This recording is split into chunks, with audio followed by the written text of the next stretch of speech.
Find your way to your seats, if you would, please.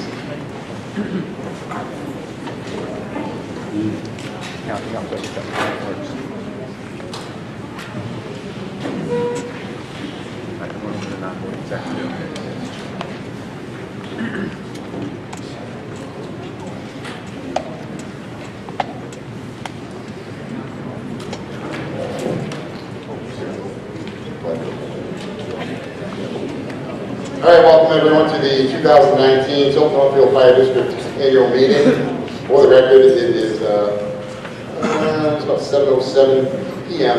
on March 18th, 2019, and we are at the Winsmont Regional High School at 433 West Main Street in Tilton, New Hampshire, for the purpose of conducting the Fire District Annual Meeting. My name is Ken Fenimore. I'm the moderator. It is, again, because we live in this free and democratic nation, we didn't have the opportunity to conduct this meeting. So for those of you who don't know the Chief, Mike Seatar, I'd like to introduce him and ask him to lead in the salute to the American flag. Hello, everybody. I pledge allegiance to the flag of the United States of America, to the republic for which it stands, one nation, under God, indivisible, with liberty and justice for all. All right, thank you, everyone. All right, this is a time to conduct the business at hand. Also a time to recognize our fire department. I've only in my personal life, all the years that I've been here, had to call the fire department twice. But they show up, and they are the best, so I'd like to hear it.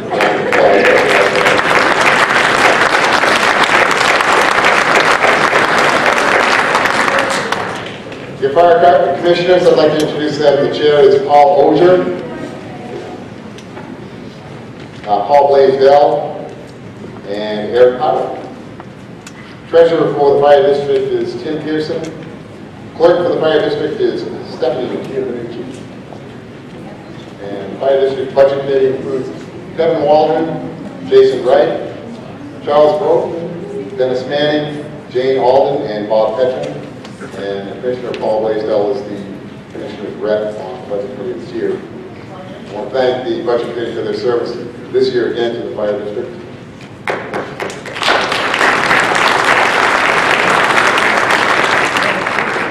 Right, the moderator's handbook for the local government center is in large part my reference for handling the meeting. I'd like to introduce at this time my assistant moderators from Northfield, Caitlin Lounsbury, and from Tilton, Chuck Mitchell. So if you give me a hand, I think. Yeah,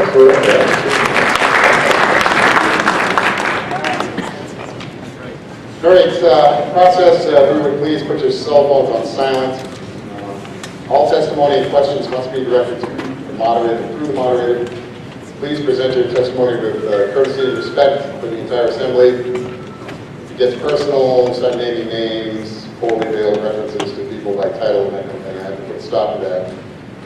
It's also a violation to speak out of turn without being recognized by the moderator when somebody else has the floor. That's New Hampshire RSA 40:7. If it gets way out of hand, we'll have a good officer escort you off the premises. I'd like to think that will happen. There is designated space for non-voters. That's in that area in the corner there. If you are a non-voter, please make your way to that area so that I don't have to differentiate. I recognize that Pat is over in that area, and I will recognize her every time that she would like to speak. She just happens to be sitting there, but I can differentiate there. It's not a problem. So we're definitely going to have at least one bond vote this evening. And so that means that it's a ballot vote, and it has to be open for an hour. There's not that many people here, so we could probably get that done and continue with the meeting, but it has to stay open. The poll has to stay open for an hour. So there's a possibility that we can continue the meeting while that's happening and then close it after the hour, make sure that everybody's had their opportunity to vote. But in order to do that, that's just one of those occasions where it starts to get a little informal and people start milling around. non-voters, it's very important to not give even the impression, the appearance that you're taking part in the meeting. So it's important to stay in the non-voting area during the time, so it's valid. It gets a little informal. So I appreciate it if you just hang tight. Dawn is here from the media tonight. I did talk to her. She may be popping around during the ballot votes for some pictures and stuff. I've worked with Dawn for a long time. I'm quite sure we can handle that. We do have 14 articles on the warrant, including the one bond vote that has to, as I said, polls have to be open for at least an hour. So we may possibly have other secret ballots as well. There's 13 other articles to address, so we've got to try to keep moving. So I'm asking you to keep your testimony to 3-4 minutes, if you could. I get it. If you're making a point, we can hang in there. If we kind of drifting and ask you to finish up. That doesn't include necessarily someone who's making the presentation at the beginning when a motion is made on an article to introduce it. Somebody has a brief presentation to make. It may take a couple of minutes, more than 3. So recognize that. You have to use the microphones to give testimony, if you would, please. We want everybody able to hear, but also we're trying to record the proceedings, so the only way we can do that is if you speak in the microphone. If you have a follow-up question, please request such through the moderator and direct it through the moderator for proceeding. Sometimes we get a question and somebody can answer it, and then we get this back and forth, and that's not really the way it's supposed to go. If you have follow-up questions, please send them back to me. Thank you, sir. When you give testimony, some of you folks, we know exactly who you are, but please state your name so we get it on the record. All right, so it's my intent on anytime we're taking testimony, to the extent possible anyway, to hear from those who have yet to speak on an issue before we hear again from those who have already spoken. Motions to call a question must be made by a voter who has been recognized by the moderator to speak. I'm not going to respond to a motion to call the question. Let's just shout it out from the assembly. You need to step up and be recognized by the moderator. I'm not going to accept a call for the question or to table an article, for example, if it follows testimony on the part of the person asking to call the question. In other words, you can't have your say and then stop the debate. Anything that kills the debate on something that requires a 2/3 vote. All our votes tonight will, other than those that are going to be by ballot, I'll take a stab at doing it by voice vote. If we can do it. If there's any doubt in my mind, we'll have the assistant moderators come up and we'll hold up our voter cards, count, and if that's even close, then we'll probably move to a secret ballot if it's necessary. All right, that said, any decision by the moderator can be challenged by motion of somebody in the assembly and overturned by a simple majority vote. So if I make a ruling on something, by all means, we have a disagreement with it, but it can be overturned by a majority vote. Motion to table an article, that is seconded, that means that there can't be any further discussion on the article, and that requires a 2/3 majority vote. I do want to clarify about what tabling an article means. If something gets tabled, the meeting, if the meeting is adjourned and there has not been a motion to remove the article from the table to consider it again, then it's pretty much dead. So if you table something, it's still there until the meeting is adjourned. That means that somebody can make a motion to take it off the table to talk about it. And so, sometimes you have a pretty good crowd at the beginning of the meeting and it gets a little thin toward the end of the meeting. And that's when it can get, those types of things have happened. And that's why we have RSA 40:10, which is, most people refer to it as protecting your vote. It's to restrict reconsideration of the vote at tonight's meeting. So just bear that in mind. If tabling an item doesn't kill it until the meeting is adjourned and it hasn't been taken off of you. So So motions to restrict reconsideration of a vote, as I just said, RSA 40:10. I prefer that motion to be made right after, before moving on to the next article. It's not necessary. The statute doesn't say that you have to do that. It's just cleaner to do it. As I said, if we have, we'll try the voice vote. If that doesn't work, I'll bring our assistant moderators up to help me with that. And they'll be helping with ballot votes as well. So what I'm going to do in that instance is probably ask the assistant moderators, or at least one of them, to go through the checklist and get their ballot first, and then we'll, rather than having, we'll probably split up the room and have this half go, and when they're pretty much done, we'll have the other half go, and we'll make sure that we get everybody covered. That helps keep the supervisors of the checklist from getting overwhelmed and the ballot box. So we'll get our assistant moderators through and get them into position.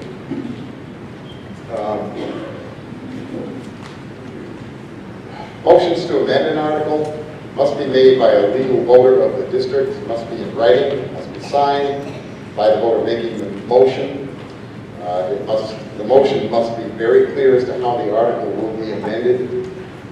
I can't tell you how to write your amendment, but sometimes the best thing is just to rewrite the entire article. If in my opinion there's any possibility whatsoever that the amendment could be alternatively interpreted, I won't accept the motion. That doesn't mean we won't get to where you want to be, but it just might take a little more time to get there. So being a little more thoughtful up front would be helpful. Any questions? Great. Each article on the warrant is read in its entirety before considering it. Each article as amended is read by the moderator before a vote. So reading the warrant at the start of the meeting is something that has become less of an expectation. But I will do that if anyone here would like me to read the entire warrant before we get started. Seeing none, thank you very much. Appreciate that.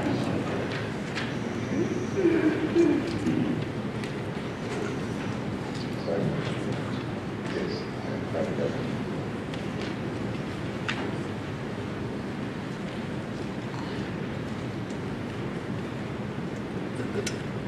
All right, so we're going to have a presentation by Chief Mike Setar to give us an update on the past year with the Tilton Northfield EMS, and then we'll move right into the warrant. Mike, thank you. Thank you. So just want to give you a quick overview of what's happened over the past year, a little year in review. So these are the fund balances as of the end of February. As you can see, the unassigned fund balance is $411,284. Per policy, we'd like to keep $380 in there, and so that means it's available for transfer out of that fund balance while still maintaining our policy would be $30,993. Moving forward, currently the apparatus and equipment fund is $1.481 million. Last year, we transported 923 patients, and we collected $461,450. That is 76% of the allowable revenue that we can collect for Medicare and other insurances. The Land and Building Capital Reserve Fund stands at $295,573. The Fire Prevention Trust Fund currently is $7,988. And the Southwick Family Trust for the Tilton Northfield Fire District is at $66,548. And that trust fund, the initial deposit to that, the principal has to remain in the trust, and if we have any interest, that's the only thing that we can take out of that trust fund. During the year, we purchased a new 2019 Ford forestry vehicle. It's a Ford F-450 4x4 with funds appropriated from the last year's district meeting.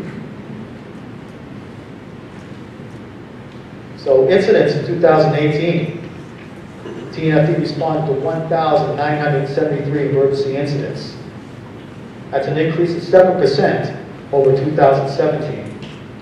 And also an increase of 24% over the last 5 years. So how do we compare to the 4 busiest departments in the Lakes region? So if you see, we're at the top and our number of calls is 1,973. We have 12 line personnel that handle, full-time personnel that handle those calls. And if you average it out, it's 164.4 calls per line personnel. And if you can look at the others in there, and you can see that our firefighters are pretty busy. In fact, if you compare them to Franklin and Laconia, we're about 16% busier per firefighter than Franklin and Laconia, and 26% busier than those in Guilford. Mutual aid for ambulances. We gave mutual aid ambulance 12 times last year, but we received it 68 times. That's quite a disparity. So we received mutual aid 82% times more than we provided. These are the call volumes over the last 5 years.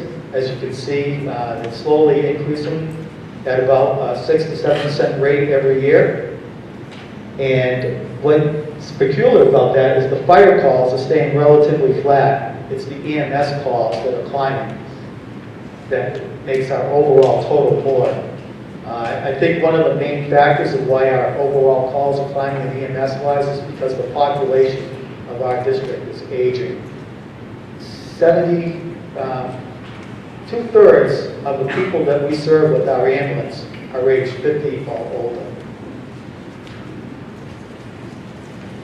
This pie chart indicates the type of incidents that we go to. You can see that we had like 75 fire incidents, and then the others, and then you can see the large green portion is 1,449 EMS and MDA type of incidents. Incident locations. So what this boils down to basically is that 42% of our incidents are in the village district area. And that's basically a 1-mile radius from the Center Street Fire Station.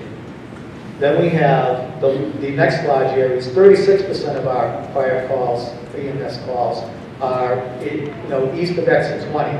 So you're talking like Shaker Road, Tilton Road, Laconia Road, Sanborn Road, Lancaster Hill, that area there. The other areas are fairly sprinkled out after that. Incidents by the month. So this year, our slowest months were at 7%. It's November, December, February, March. Our busiest month was July at 11%. Incidents by day. So this year, our busiest day was Wednesday. It was last year, our busiest day was Sunday. But as you can see, if we had company and I cut that pie up into 7 pieces, nobody really complaining that one got bigger than the other. And this is incidents by hour. As you can see, we're fairly busy from 8 o'clock in the morning to about 8 o'clock at night. Our busiest hour is 4 o'clock in the evening. Consequently, our busiest hour is 4 o'clock in the evening, and our slowest is at 4 o'clock in the morning. And this is a slide that indicates the average response time compared to the different areas of the town. The standard by which we try to meet is that you're supposed to respond to a call with travel time, from the time you leave the fire station to the time you arrive at the incident. It's supposed to be 4 minutes for 90% of the calls that you go on. That standard is by the Insurance Service Organization and the National Fire Protection Agency. So if you live in the village district, it's good because we do a pretty good job of getting there in less than 4 minutes. But the rest of the areas of the town, we're over, and a couple of them are substantially over. West Tilton area, if you go down West Main Street, it's not too bad. And this is something that I related to earlier. This is EMS incidents by age. So you can see, the older you get, the more likely we're going to have contact with you. I'm in that category. That's what I have for tonight. Thank you. All right, thank you, Mike.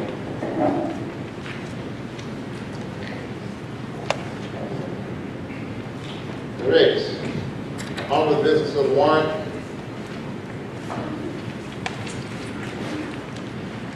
To the inhabitants of the district of Tilton, Northfield, Fire, in the state of New Hampshire, qualified to vote in district affairs, are hereby notified that the annual district meeting will be held as follows. Date is March 18, 2019, time 7 p.m. Location of the Woods Palm Regional High School cafeteria, 435 West Main Street in Tilton. The certified and tested, governing body certification was certified and tested on and before February 20th, 2019. A true and attested copy of this document was posted at the place of meeting and at the Hall Memorial Library, Northfield Town Hall, Tilton Town Hall, Woods Palm Regional High School, and that an original was delivered to the Tilton Northfield Fire District Clerk. Commissioners Paul H. Paul Oger, and Eric Hart. Article 1, to choose a fire commissioner for the ensuing 3 years. That actual voting was by official ballot on Tuesday, March 12, 2019, at annual town voting sessions in Tilton and Northfield at their respective polling places and times. We had a three-way race for people on the ballot. John Silly, Caitlin Lounsbury, and Preston Child. Really good race there. John Silly wins, and he will be our commissioner moving forward at the end of this meeting. Article 2, to accept the reports of the treasurer and the fire commissioners and pass any vote relating thereto. This article is recommended by the commissioners. Is there a motion? Is there a second? No, that's good. Second? Second from Glenn, thank you. Anybody care to speak to Article 2? Seeing none, are you ready to vote? Right, try voice vote. Those in favor of Article 2 to accept the reports of the treasurer and the fire commissioners and pass any vote relating thereto, please signify so by saying aye. Aye. Those opposed, nay. You guys have it. I so declare Article 2 passes. Great. Moderator recognizes Chuck Mitchell. Chuck Mitchell from Tilton. Mr. Moderator, I would like to request a change in the order of articles, and I would like this body to consider Article number 13 prior to Article 3. Okay. Is that a motion? I so move. Okay. Seconded by Councilman Hanks. Discussion regarding the motion to move Article 13 to the next article. I'm not going to renumber them. We'll refer to it as Article 13 and then go forward with articles as numbered. I would like to just mention that I think that there are many people here who understand that Article 13 is to dissolve the fire district, and I think before voting on other articles, they want to know the outcome of Article 13. Thank you, Chuck. Further testimony regarding Article 13. Okay, I have received and accepted a request in writing petition to request a secret ballot for Article 13 that is signed by 5 people present. I actually received 2 requests. The one I have is from Chuck Mitchell, signed by 5 people who are in fact present here at the meeting. So that is a valid request, and we will conduct a secret ballot for voting on this when we get to that point. Further discussion, Article 13.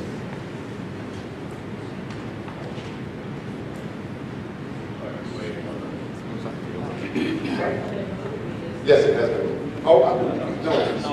Yeah, I'm sorry, my bad. Is there a motion on Article 13? Lisa. Second? Craig Hill, thank you. Okay, Lisa, would you like to testify on Article? I just want to start by saying that this has nothing to do with the firefighters of the district. They're amazing. They do an amazing job. I can attest to that. Last year, they're very caring and they do a great job. And this isn't not to support them. This article is in support of those firefighters. We've been trying to get something done for many years now, and the fire commissioners and the chief, I think, have failed us in giving us a fiscally responsible fire station for them. And the voters just won't, they keep voting down these articles because they're too expensive. We can't afford them. And it's not that we don't support them. I do want to support them, and I think Tilton and Northfield have become two very different towns that need different services in different areas. And I think that the town of Tilton can get what they need, and the town of Northfield can get what they need. We would still have firefighters, and they would have, according to this article, see, I figured it out because it was a question somebody posed, like 2 years, 9 months, and 13 days to figure out what each town would want for their district, which I would think would have plenty of time. And it's not having any firefighters. It's both towns would have what they needed. Thank you, Lisa. Further testimony, Article 13. Scott. Point of order, Scott Davis. I'm confused. Don't we have to vote on the changing of the order first? Oh, We never did that. yeah, you're right. Yep. Thank you. Thank you, Scott. That was my fault. That's why I was waiting to make the motion on the article itself. So there has been a motion seconded to reorder Article 13 to take that now as opposed to later. Is there any discussion on that motion? All right, voice vote, if you would please. Those in favor of reordering to consider Article 13 now, please signify so by saying aye. Aye. Those opposed, nay. Nay. The moderator is not in doubt. The motion passes. Thank you, Scott, very much. Okay, so back to further testimony and discussion regarding Article 13.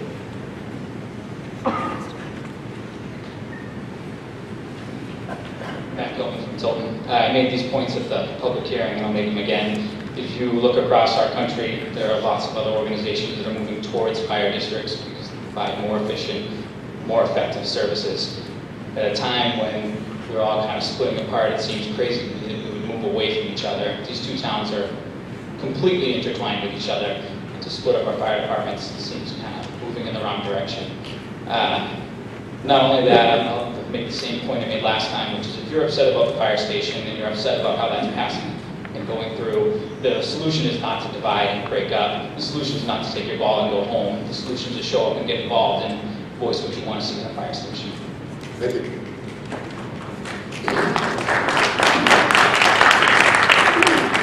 Further testimony, Article 13. Yep. Thank you, Mr. Moderator. Kevin Washerfeld from Tilton. I would echo Matt Gilman's words that fire districts are booming across the country. If you look what's going on the West Coast, they've been building fire districts for decades and decades, and it's making its way this way. There's been a tremendous amount of work collaboratively with the fire departments in our immediate area, and we've grown operationally in a way that benefits the safety of the residents. And while I can, I guess, respect how some could see the differences between the two personalities of Tilton and Northfield, I really do believe that that brings strength to our district. It brings checks and balances. And we meet every year at this district meeting, and I think there's a lot of good decisions that are made. And I think it would be a shame if the district were to split. Thank you, Kevin. Further testimony, Article 13. Sure.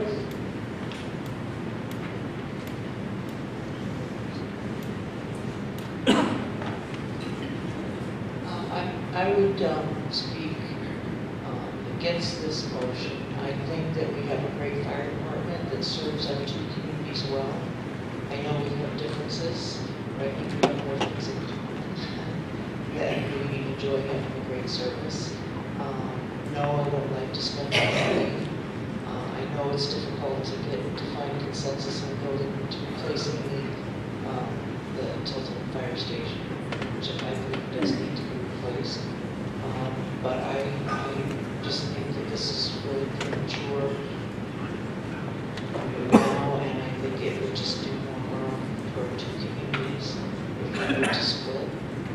And so I would be voting no on this. Thank you. Thank you, George. Further testimony, Article 13.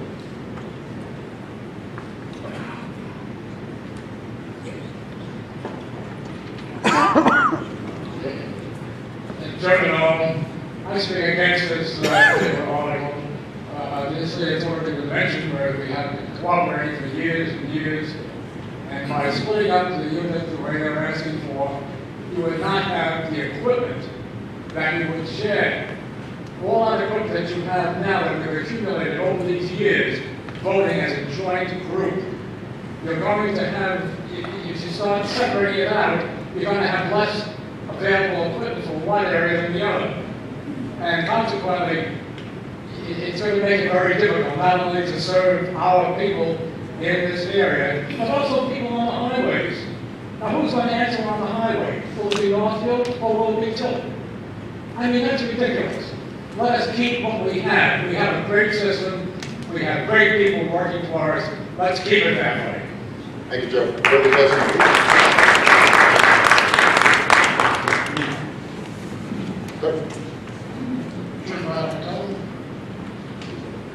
I'm certainly supportive of further regionalization. We haven't seen much interest, at least not in the last couple of years, for all the fire departments to really share equally amongst themselves and reduce the overhead of all the additional officers and other leadership to get us to a point where this fire district could effectively merge with anybody else. And I've also seen for over a decade the frustration, the embarrassment of maintaining as our main firehouse in a building that's 150-something years old that should have been condemned probably 50 years ago. And that's no excuse for a fire station.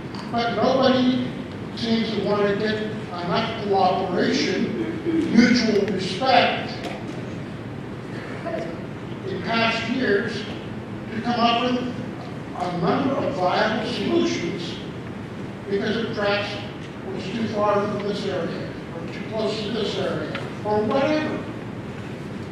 And there's a frustration at this point by a great number of people to say, fine, it's not picking up our ball and going home.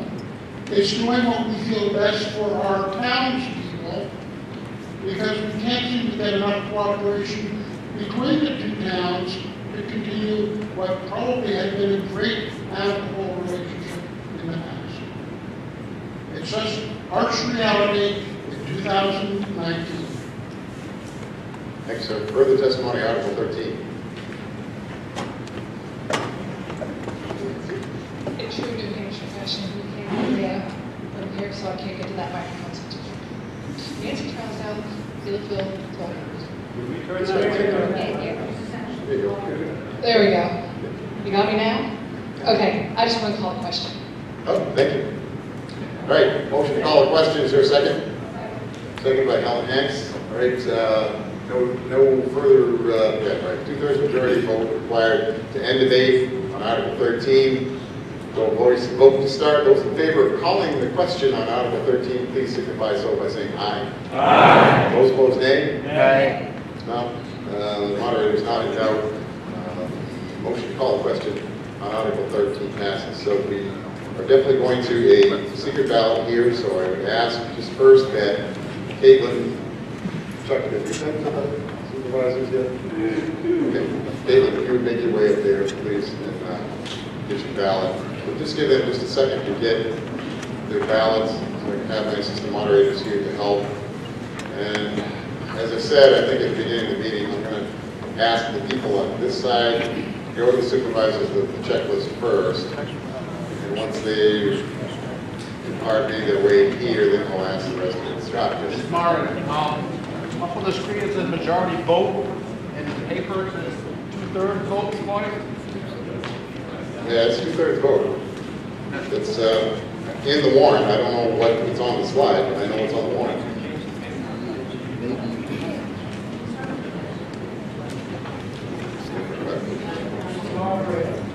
Yes, sir.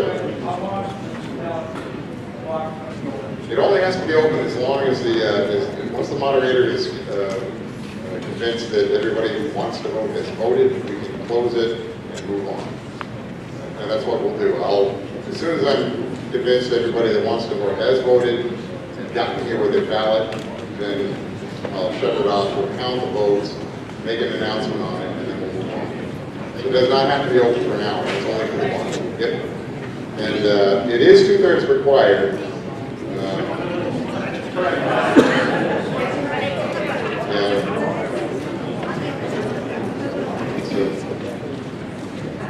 So Article 13 is to see if the Tilton Northfield Fire District will vote in accordance with RSA 52:21 to terminate its existence as of December 31st, 2021, and to instruct the fire commissioners to A, pay any remaining debts of the district, B, consult with the towns of Northfield and Tilton relative to the disposition of all assets of the district, and C, to dispose of the district's assets by conveying the same at no cost to the towns of Northfield and Tilton, according to each town's proportionate contributions of funds to the purchase of assets and in a manner which is equitable and fair. Any assets which either town is unwilling to accept will be sold, and the funds derived from said sale shall be paid to the towns of Northfield and Tilton, and the proposition to each town's respective contribution of funds to the purchase of the assets. This is by petition. This article is not recommended by the Board of Commissioners. The 2/3 vote is required.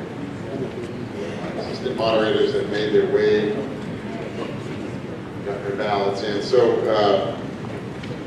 it's kind of sort of skipping around my notes. I do want to take just a moment here to recognize the supervisors of the checklist. We can't do these meetings without them.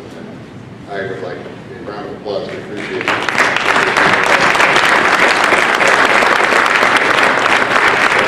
Okay, so I'm going to ask that folks on this side of the middle make their way to the supervisors of the checklist to get your ballots. Make your way back here to the box. The assistant moderators will be here to accept the ballots.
Okay,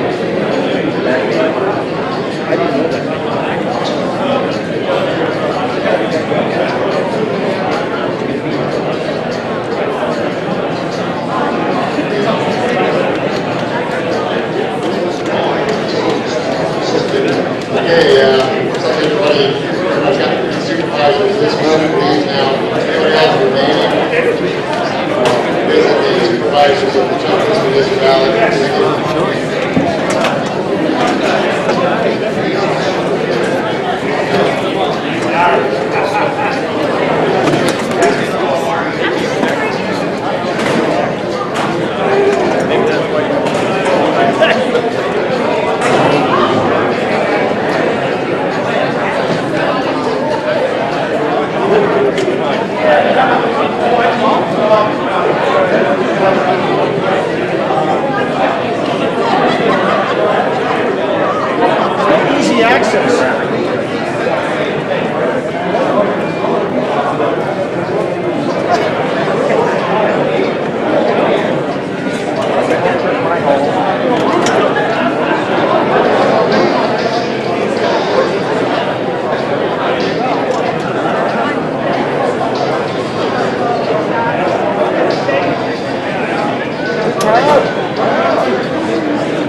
once, going twice. All right, polls are closed. Just please bear with us a couple minutes here while we count the votes and make an announcement. We'll move on. Thank you.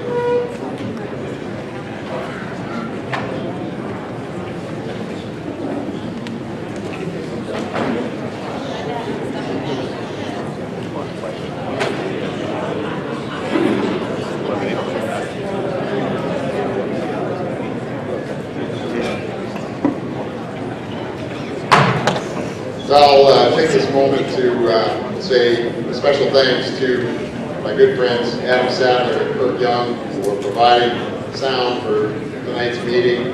I know that Kirk had to step away to a meeting with the school, but Adam's up there in the sound room. And they always do a great job because I can remember the days when the microphones didn't really work so well. They always seem to work great now.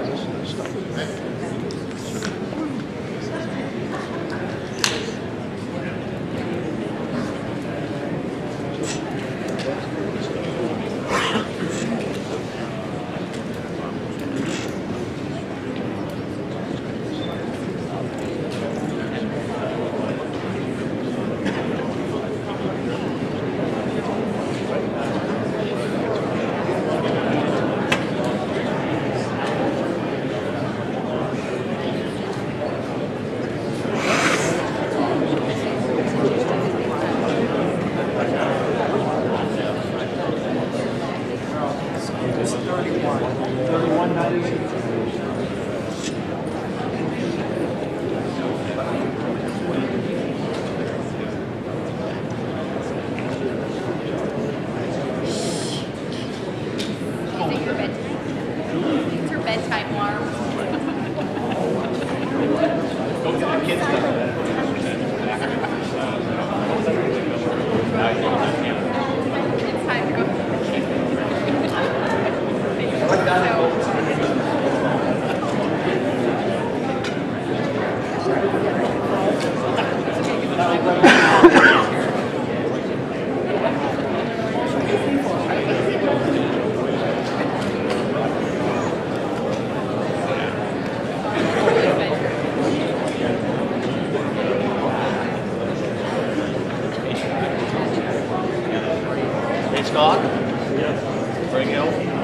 you.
Okay, folks, thank you for your patience on that. Thank you to my assistant moderators for the help with that. So it would have taken 2/3 majority of 125 registered voters, or actually the number of people that actually voted. We've got 125 people that have checked in tonight. I did not vote on this as moderator, and I believe that Kirk Young might have been the other. He is checked in, but he had to be at a meeting for at least part of this meeting. So we had 123 total votes. There were one blank, and there was one that was not discernible between yes or no. So the total votes in favor of the motion is 21, opposed to the motion is 100. Motion fails, Article 13 fails, I so declare.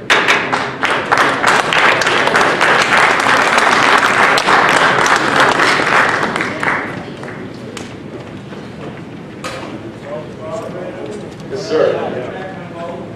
Okay, motion to restrict reconsideration of the vote on Article 13. Second. Seconded by Pat, thank you. Who was the motion? Thank you, Steve. All right. Discussion on the motion. Seeing none, voice vote. Those in favor of restricting reconsideration of the vote on Article 13, please signify so by saying aye. Aye. Those opposed, nay. Motion passes, I so declare. Article 3, to see if the district will vote to raise and appropriate the sum of $6,999,920 for the construction of a new fire station to be located on land owned by the Tilton Northfield Fire District on map R22 lot 73B, Manville Road in Tilton, and renovations to include living quarters to the Park Street Station, and to authorize the issuance of not more than $6,705,220 of bonds or notes in accordance with the provisions of the Municipal Finance Act, RSA 33, and to authorize the municipal officials to issue and negotiate such bonds or notes and to determine the rate of interest thereon. Furthermore, to authorize the remaining balance of $294,700 to be withdrawn from the Land and Building Capital Reserve Fund. This article will be a non-lapsing appropriation per RSA 32:7, Roman 6, and will not lapse until the building is completed. This article is recommended by the Board of Commissioners and the Budget Committee. A 2/3 ballot vote is required. Is there a motion? So moved by Kevin LaChapelle. Second. Seconded by Jane Olden. Thank you. Chief Cesar, to speak to the motion. Or wait a minute. Actually, I've got Paul Blaisdell supposed to be speaking to the motion. All right, thank you, Paul. Good. Mike. Thank you. So a lot of things happened over the past couple of days. One of the things is that the town of Tilton agreed to purchase the football field on Sanborn Road, which is about 5 acres or so. I was contacted by numerous people that think that that would be a better place for the fire station if we were to build one in Tilton than the one on Manville Road. And after briefly looking at it, I agree with them, mainly because it's a better piece of land, better intersection that's already built out, and it certainly would be cheaper than building on Manville Road. Given that, and it being such a large change, and other people discussing this with me over the weekend, I think it would be prudent for us to have a robust discussion here tonight as to what you guys would really want going forward.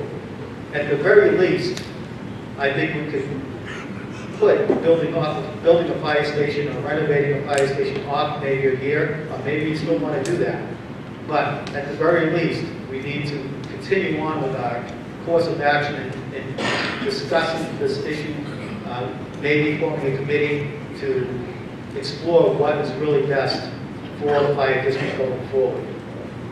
Given the opportunity that we have here to, with the purchase of the land and splitting a piece off for the fire department, I think that would be unwise for us to move forward with what we have here tonight.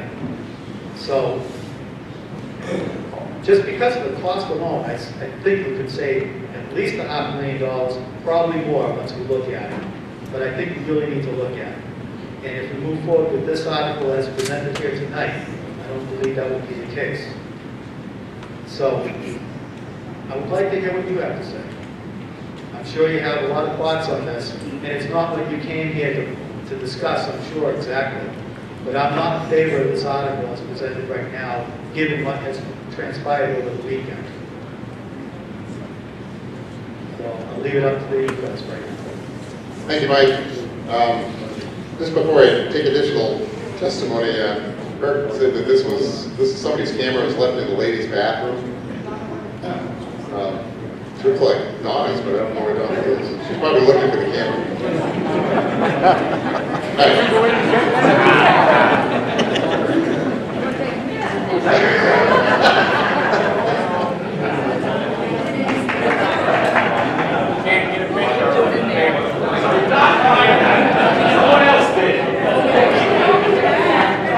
Say your cheese, Don.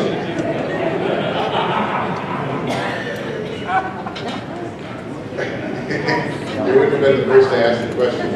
Moving right along. Thank you, Don. Moderator recognizes Scott Davis. Yes, Scott Davis. What's the cost of renovating living quarters? And the reason I ask this is we stayed in the same building in 2004. And we lost like 4 votes putting an addition down Northfield Station. And since, here we've been 15 years later, and we're still spinning our wheels and we haven't done a thing. I think it's time to think outside the box a little bit. I'd like to see a proposal that at least gives us living quarters for the men down at the Park Street Station. Get them out of the Center Street Station. I mean, it's foolish that they're up above there. But I also think that we can amend the apparatus and equipment fund to pay the cost of that bond. The cost of bond would be less than $100,000 a year. I can't see why we as a legislative body can't amend the apparatus and equipment fund. It wouldn't come out of taxation. It would come out of that fund every year to pay that bond, to at least give the men the relief that they deserve and they need. I think it's time to really think outside the box here, instead of coming with something every year and we get nowhere and we walk home with the same that we had every year. I'm just tired of it, I guess. And I live in Tilton and I have no problem with putting this addition down to Northfield Station. We're a district, we should stay as a district, and we need to think as a district. Thank you. Thank you, Scott.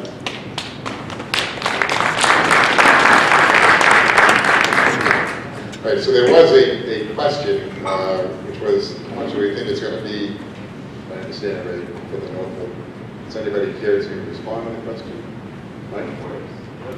So, the cost to renovate Park Street as a station that would house firefighters 24/7 would be $1.576228 million. Thank you, Mike. Paul? Yeah. We have 300,000 in our building fund, so it's roughly 1.5 million.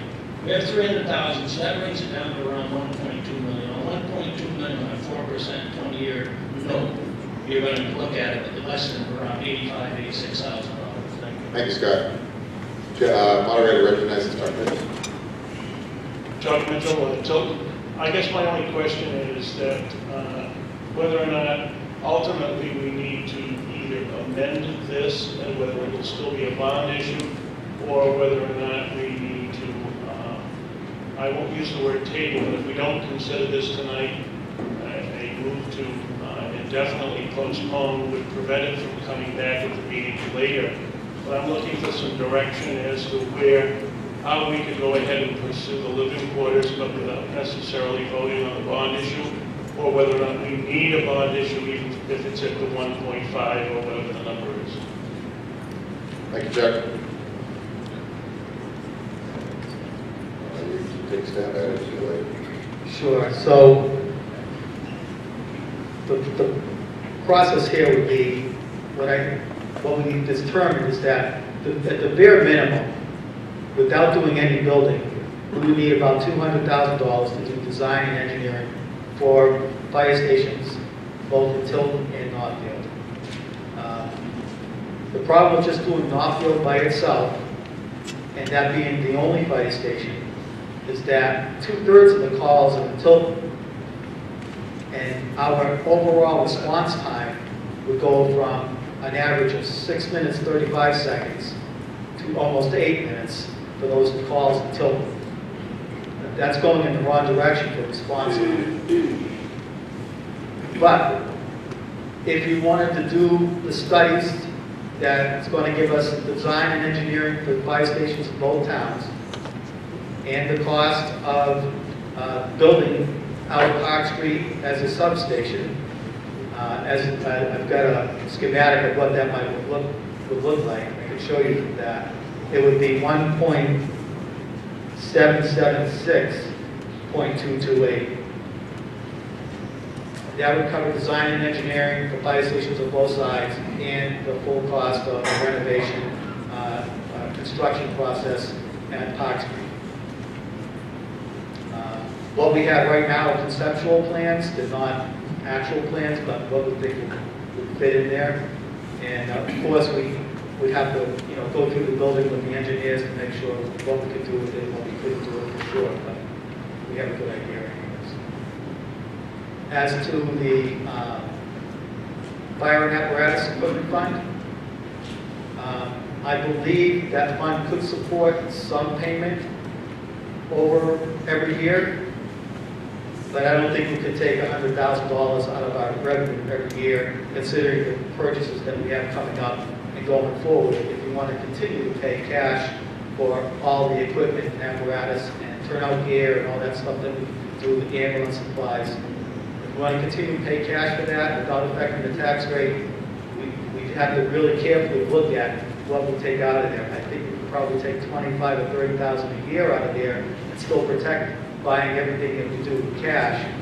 But going beyond that, I think we could be putting ourselves in jeopardy if we needed an ambulance or specialized equipment. We have to,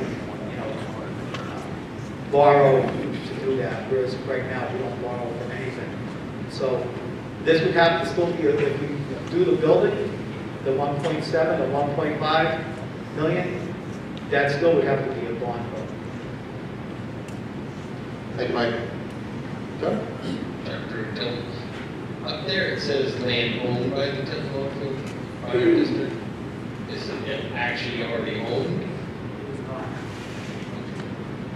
The question I have too is the 1.5 or 1.7 million you have, that's just projected. You don't have actual plans to know it's actually going to be that much or less or more. Is that correct? Not to exceed. Thank you, Chuck. Further testimony, Article 3. Yes, Patrick.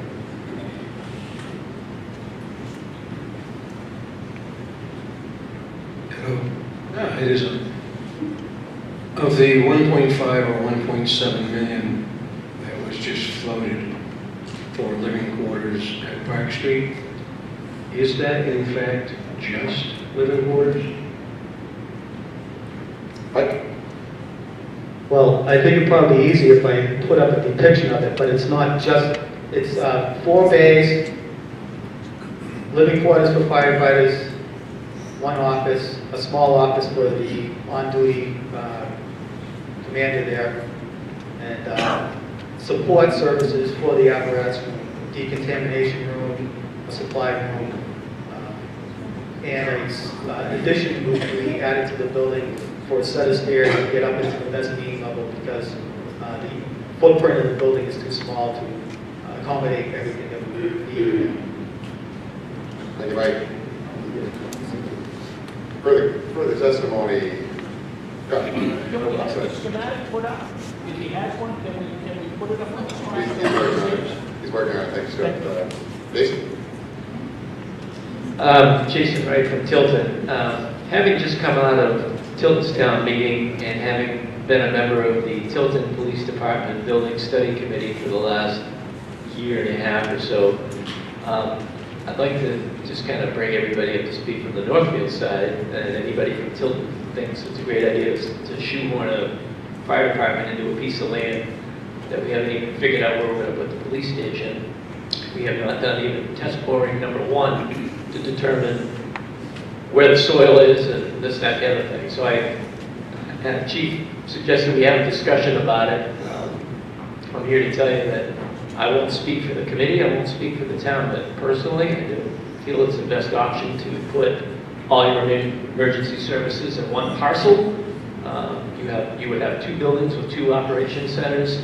In the event of a disaster, power failure, or other, not that Tilton's going to get hit with terrorist activity, but Homeland Security can certainly speak as to why you should not put all your emergency services in 1 parcel. Forget about logistically if it would fit, because we haven't even done our test borings and our initial engineering of the site. There are a lot of reasons why it's probably not a good idea, and given the size of the parcel, the committee looked at 173 different parcels to try to find room for a PD that we would not outgrow in the next 2 years. So we tried to leave some walking room around there for expansion over the next 50 years, but maybe an impound lot, or we're still trying to keep the football field intact because that's an important part of our community. But that's just the flavor from kind of what went on at town meeting, and I think it would be really tough to put everything that a fire station headquarters would be at that parcel, and why it may not be the most ideal thing. Thank you, Jason. Further testimony. Scott Haskins. Scott Haskins, Northfield. At the public hearing a couple of months ago, last month, I didn't realize we bought the land. We not bought the land. No, we have a letter of agreement. Okay. And from what I understand, it's $1, more or less, for that piece of property. That's correct. And how much is it to get the land ready for the construction? So to bring all the utilities and improve the roadway to the fire station lot is $595,000. Further testimony, Article 3. Sir. Yeah, Bob came to it was a company I believe John Mansfield years ago. It's now 3M. If you go beyond the site where they want to build a fire station, there's a great big holding pool that is all fenced around. And one of the concerns I would have is, has this site been tested at all for any contamination? Yes, it has. That parcel is not part of our parcel, it's a separate parcel. And I can't speak to the pond itself, but for the rest of the parcel, which I believe is 80-something acres, there are 2 brownfield sites contained within that total 80-something acres. One of them is right on the edge of the river, where the Winnebago River takes a bend, which is quite a distance away. And the other is a small area behind what is currently now the Taco Bell. And that's a good distance away from the site of the fire station on Anvil Road. So, The supposed fire station site, which we have not locked yet, is good. It's not contaminated. it is good. There was a previous person that had a P&S for that site and did some evaluations there and found that it was fine. Okay, thank you. Thank you, Bob. Yeah. Kathy Mitchell, I fully support the fire district. I fully support the fire district. I'm just really blown away that all of this happened over the weekend, and we're just sort of getting new information. And I'd much rather see a committee sit down and work this out and have everything in order and have all the facts and have all the information so that we can make an informed decision. Right now, I think I have a hard time with this because I'm getting little bits and pieces and different numbers, and nothing's really organized. And then I'm hearing Jason talk about other issues connected with the Tilton site, and I just think we're jumping the gun. Maybe we need to just step back a minute and do this the right way so we don't have to make a mess. Thank you, Kathy. Further testimony,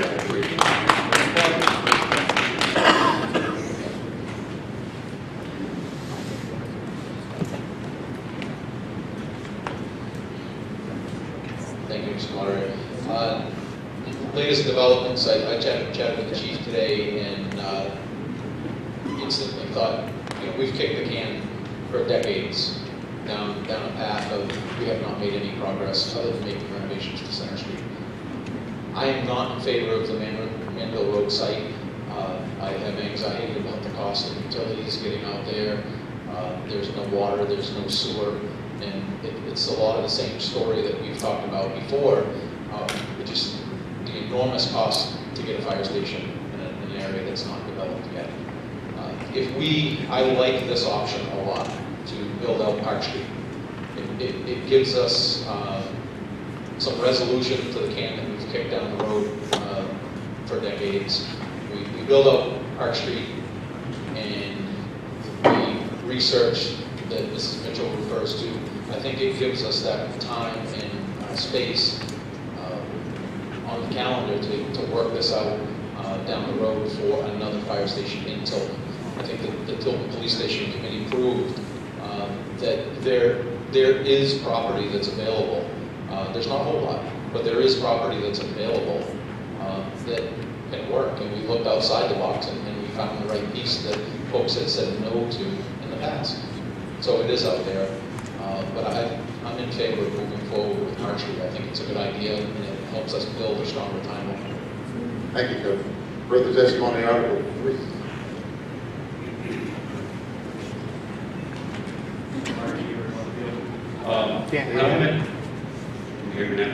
How many pieces of property have we actually looked at for the fire station? I don't know the exact number off the top of my head, but it's quite a large number of large parcels. We didn't look at small parcels because we required, we were looking at anything beyond 2.5 acres. There's not that much of that around on Main Street or in the immediate area of Main Street. So some of the areas we looked at, the Union Sanborn School, we looked at Surrett Battery Park, we looked at the land across from Lowe's Drive, we looked at Bittern Lane, we looked at J. Jill. The original piece of property that I looked at was this football field, believe it or not. But at the time when that committee was in place, that piece of property was not available. We looked at property adjacent to Business Park Drive and further up Sanborn Road. Those are the ones right off the top of my head anyways. I believe the number you told us at the public hearing was roughly 15 since 2015. And the Tilton Committee looked at upwards of 100 in less than a year and a half. But if we were to have moved forth with this Park Street station to get our firefighters in a safer environment, wouldn't we only really need, say, a substation elsewhere, which wouldn't require as much land, therefore opens our options and lowers costs substantially? It all depends upon how you lay it out. If we're just doing a renovation of Park Street, there would not be any administrative offices there, so administration would still be at Center Street for now. The problem with Park Street, trying to expand it much larger than what it is now, is that the shape of the lot and the size of the lot restricted to a great degree what you can do there. I have some other illustrations that folks want to look at that. And you probably should. I probably should show you. So expanding Park Street much larger than what it is now is going to prove to be an expensive task. Not saying impossible, but it would be expensive. Thank you, Mark. Please. Without a written change to this article, there's really no point in continuing to talk about it. I'd like to call the question. Is there a second to the motion? Motion, call the question.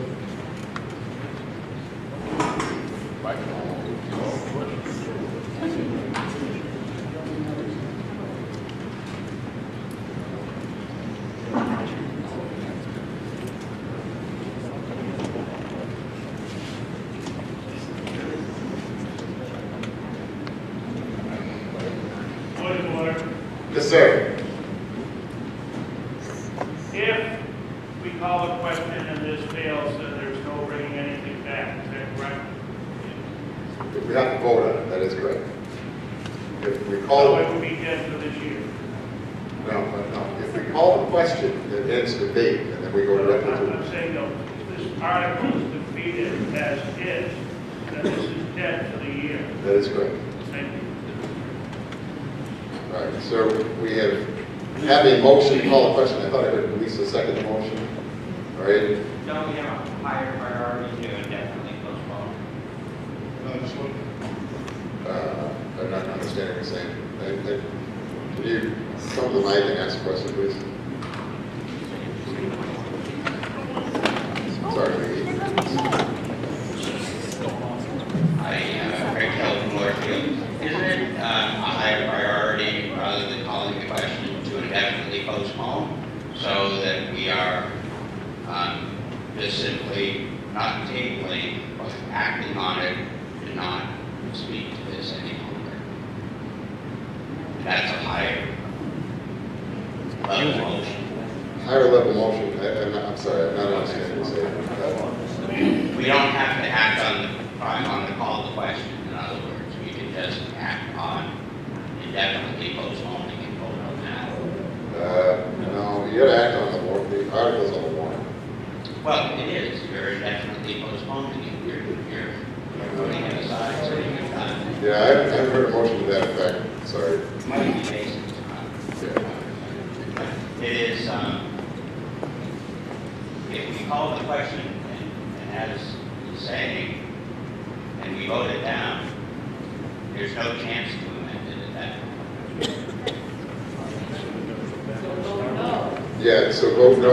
If you want the opportunity to, there is a valid motion on the floor to call the question and end debate that has been seconded. And it was after much debate, and it was done so by someone who's recognized by the moderator.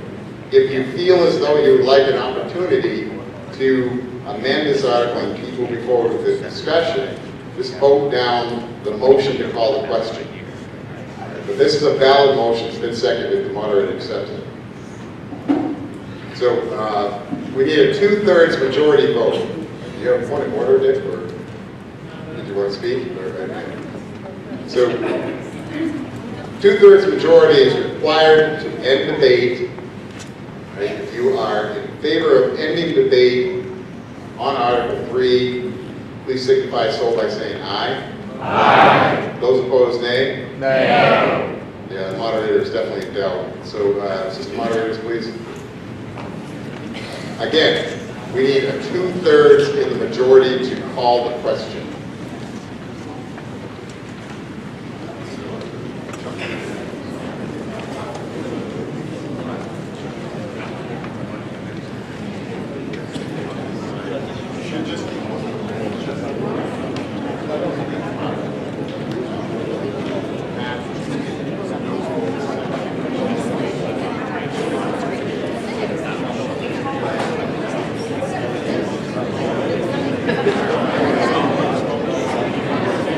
Okay, going to the vote, sorry, instead of explaining how the counting is going to go to the assistant moderators. If you are in favor of calling the question and ending debate, please hold up your cards now.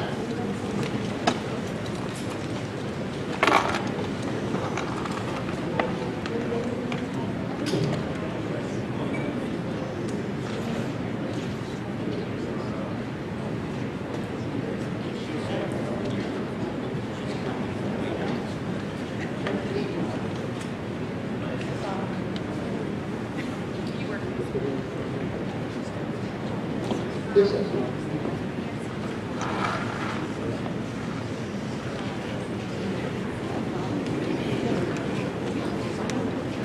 right, thank you. Put your cards down now. So if you are not in favor of calling the question, please hold up your cards now.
All right, results of the vote, 62 in favor, 52 opposed. We needed 76 in favor in order to end debate. That's two-thirds majority out of a total of 114. Motion fails, so declared. Further testimony, Article 3. Yes, Mike. All right. Chief has submitted a proposed amendment to Article 3. Very good. So are you intending to replace the entire? Yes.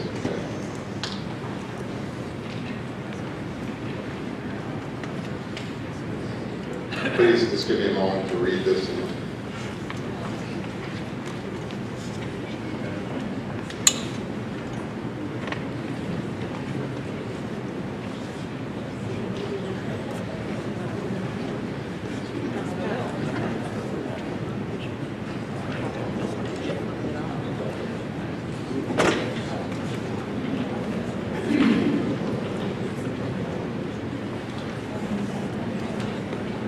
Okay. So, Mike has submitted a proposed amendment to Article 3, which this language would replace the language on your warrant in its entirety with the following. 2C, that the district will vote to raise and appropriate the sum of $1,776,228 for design and engineering fees for construction and or renovation of fire stations located in Northfield and Tilton, and to authorize the issuance of not more than $1,776,228 of bonds or notes in accordance with the provisions of the Municipal Finance Act, RSA 33, and to authorize the municipal officials to issue and negotiate such bonds or notes and determine the rate of interest thereon. This article will be a non-lapsing appropriation per RSA 32:7, Roman 6, and will not lapse until the building is complete. 2/3 ballot vote is required. It's signed by Mike Sita. Is there a second for motion? Second.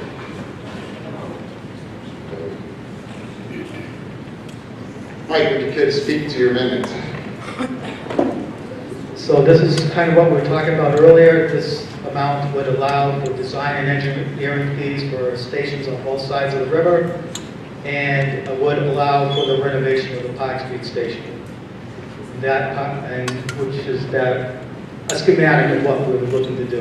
It may not be the exact, but it would be something very close to that. Thank you, Mike. Testimony.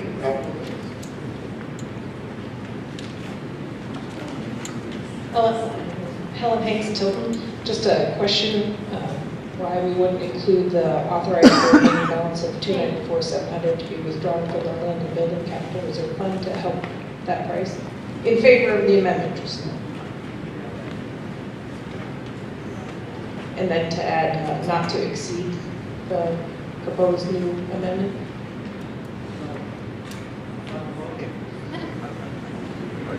He's got to do it. He's got to do it. I'm not opposed to that. In my thoughts earlier, I thought we'd save that money for when we did the second half of the project for any building utility that would use it at that point. Mike? Paul? Again, Helen Hanks, Tilton, New Hampshire. I think we've kicked the can for as many fire district meetings as I could imagine, and I believe it's time to do something. And I believe that the Park Street Station has the capacity to help us reduce those response times, respond to community safety issues while we look to what else we can do in the future. And I would recommend continuing to delay this. Thank you. Thank you, Helen. Mr. Moderator, I question the propriety of the amendment given the fact that it's changed the article that has been properly warned into one that has not been properly warned. I can tell you there is a significant number of people in both towns who felt that $7 million deal is going to fail with or without me, who stayed home, who are not being afforded the option or even knowing that this is taking place so late in the game. Thank you, Kevin. Yeah, I would like to know what this is on the screen and hear a little bit more about what the plan is to renovate. I believe you call it, I don't know, whatever the station is downtown Tilton, Village Square, whatever you call it. That would be great. Thank you, Jim. Okay.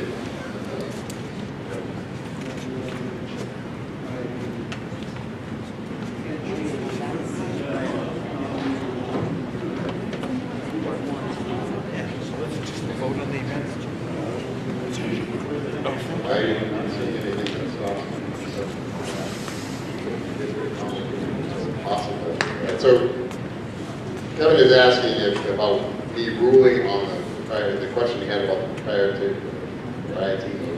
changing the motion, changing the article because it was warned for 7.2 million, and now we're,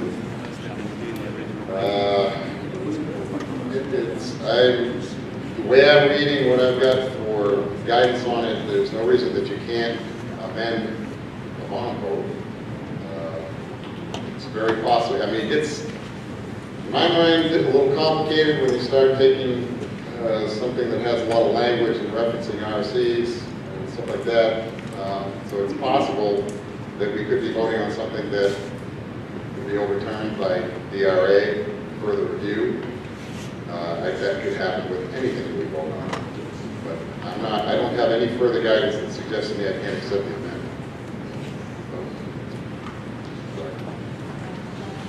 Further testimony, I had Joe Jessamine just before you cut. Joe Jessamine and Tilton.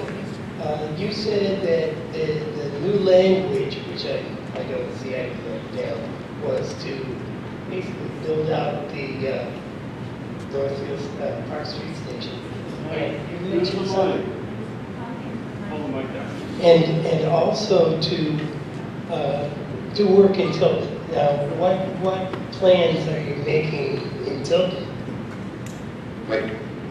So the plan would be to renovate Park Street as kind of what it looks like here.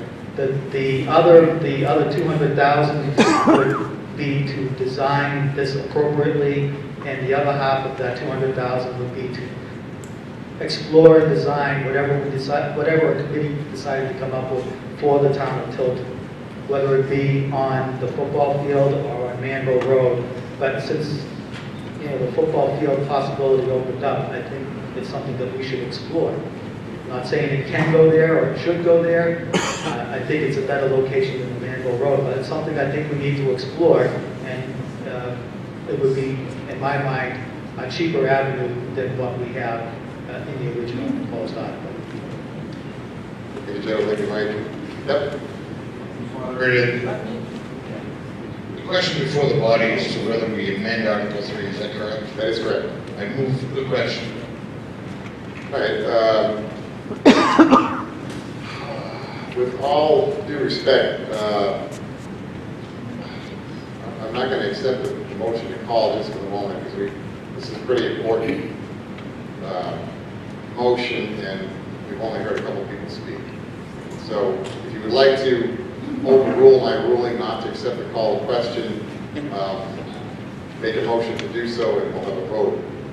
But I would like to leave it open a little bit longer to hear. Point of order, Mr. Moderator, we're not discussing whether we amend it or not, we're discussing as if it had already been amended. So the question is, do we amend the warrant article? Not what do we do, what kind of building plans do we have? So again, I call the question, do we amend the warrant article 3 as proposed by Mike Sintek? What we're accepting testimony relative to the proposed amendment. We haven't accepted it yet. Yeah, there's a motion and second to. Yeah. Motion and second to move the amendment. That we've done. In my mind, it's important enough that we should leave it open for at least a little bit longer for discussion. If you don't agree with that, make a motion to overrule the moderator's ruling on that, and we'll move forward. Scott? Yeah, I think we only have one business meeting a year, and it's this time. That's the only time we're able to speak and make changes. I think that looking at the amendment, I don't agree with the amendment. I'm a taxpayer in Tilton, and we currently voted Saturday to start doing borings and testings on that piece of land that she's referring to next to the cemetery. I think that to do anything with the fire district in Tilton is too soon. I just think it's too premature. But I do think that the amendment should be amended, as Helen said, that we come up with a price just for the addition in Northfield. Let's figure out where, and whether we vote it down or not, but let's have discussion on it, see where the people stand on, giving some relief in the fire district to addition down in Northfield Station. I'm not saying that we vote it through this year, but at least we'll have direction. We can then go and research the fact of what the history of the apparatus and equipment fund is, to see what we can take out every year. And that will tell us what we can afford to pay from there. And we'll have better information. We'll also have a more concrete idea of what exactly this is going to cost. So that's my thought. We're moving too quick, too fast, too quick, and with a lot of unknown variables. Unfortunately, I wish we could do better this year, but I don't think we can. I think we're ahead. We got the cart ahead of the horse here. Thank you, Scott. Lisa? If you did this renovation, would you house equipment and all the staff there, or would you break it up and use some at Center and put some at Northfield? So the building as designed here would not wouldn't be able to house all our equipment, so we'd still have to use Center Street. Thank you, Mike. Further testimony, Article 3. Joyce?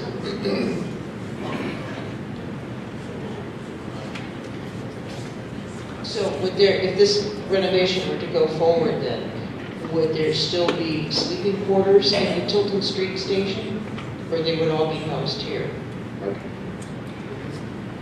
There'll be sleeping quarters both at Center Street and Park Street, and how we divide our men, if this would happen, we haven't really talked about yet. But it'd be possible to keep them in both, or one or the other. I needed that point of that information to me to make my decision, so thank you. Thank you, Joyce. Sir? Hi, my name is Tom Damon from Tolton, also a member of the police station committee. And when I listen to the figures that the chief has been throwing out, and one of them is $1,776,228 in engineering costs for both of these projects that you're planning. And from what I understand from you, that's what it says. Yeah, Hey. to the article. Somebody has the floor, they can speak. Please do not interrupt. Thank you. And I understand these are for engineering costs, is that correct? The 1.7 million cost includes $200,000 for design and engineering, and 1.5 for the construction renovation of Park Street. Well, you said at the meeting, at the Tilton Selectmen's meeting, that the foundation for the Center Street station was crumbling. The building was unsafe. Does that building need to be demolished and rebuilt? I don't think we would rebuild on that location. The foundation is failing in one corner, and there are some other issues, some of which we're addressing, and some of which we're getting estimates on. Would you like to follow? Would you like to follow the question? May I have a follow-up question, Yes, please? Thank you. It seems to me you're throwing out a lot of numbers, but you have no specifics as to what this money is going to be for. And it just makes no sense to me that you have $200,000 for this or $100,000 for that, but there's nothing there. If I could just have a point of information to the residents of the town of Northfield, and I've been on this committee for a year and a half, as Jason Wright has, and a couple other folks. And we work very hard to find a suitable building site. And we now got $190,000 to put to engineering costs. This doesn't mean that we're going to have a police station. It just means we have engineering costs. These are very, very, very expensive things to do. So I wish that you people would think this over extremely carefully before you go forward with any of this. Because it is important. It's money wasted if you're hitting hard pan, or not hard pan, but you're hitting ledge or you're hitting peat. If you have peat, you'll be driving piles for months. Thank you. All right, thank you, sir. Further testimony, item 3.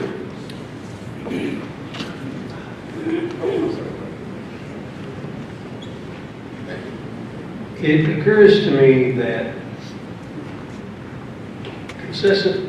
consensus means everybody thinks. That's not what I want to say. It occurs to me that maybe a majority of the people think we need to get our personnel, all of them, not just some of them, all of them, out of Center Street Station. That thought in mind, I think it makes sense to do a build-out of Park Street that makes that headquarters and have a smaller, I don't like substation, that's just a word, for lack of a better one, I'm going to use it, substation in Tilton that would house, I presume, an engine and ambulance. Where that is, I don't know. I don't like San Juan Road. I think that thinking about that right now is premature because we don't know, Tilton doesn't know how much of that land they're going to use. So I don't like this amendment. I think it's a bit short-sighted. I do agree that this can that we've been kicking, I think it's an oil can, and I think it's, when we started kicking it, they were cardboard. But we need to do something. We need to do something. Get the people out of Center Street, full build-out of Park Street. We're not going to do that for $1.5 million and $1.7 million. What I like, actually, about a $7 million deal is that is what I've asked for all along, that being a plan that tells me who, what, when, where, and how. It is a complete plan. I like complete plans. I don't like that $7 million. I don't like that. So we finally got what we asked as far as a full plan. This is going to shock some people. I would sooner vote for the $7 million plan, knowing what the hell I'm getting into, rather than the 1.7 and then doing whatever we feel might be nice down the road. I wouldn't. I'm saying I'll vote for the $7 million. I would sooner. It's a complete plan. I want a complete plan. If that means we do it as a committee, yeah, that's no fun, but we'll do it. I'm not here on that amendment at all. Thank you, Kevin. Lisa? It's Martin from Northfield. Why do I feel like we're designing fire stations that are in? This is actually very disappointing, because every year we want this, we want that. That's not how the design world works. You plan, and you come to the voters with a plan that will pass. And it's, the people it hurts are the firefighters. That's what's happening right now. We're all looking at this huge number. Oh, let's blend it to this number. Oh, let's do this over. We don't do that at an annual meeting. And I don't know the answer to the question, but I believe that the firefighters deserve something. And we've let them down. Thank you, Lisa, for the testimony. This is Amendment 1 to Article 3, testimony.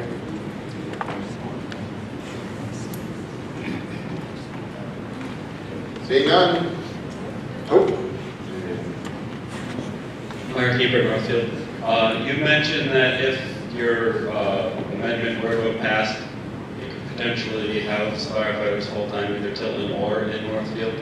You said potentially splitting them. Don't we only have 3 full-time firefighters on per shift, so you're going to leave a single man possibly at a station? Isn't that very unsafe? I didn't say that's what we'll be doing, but those are possibilities.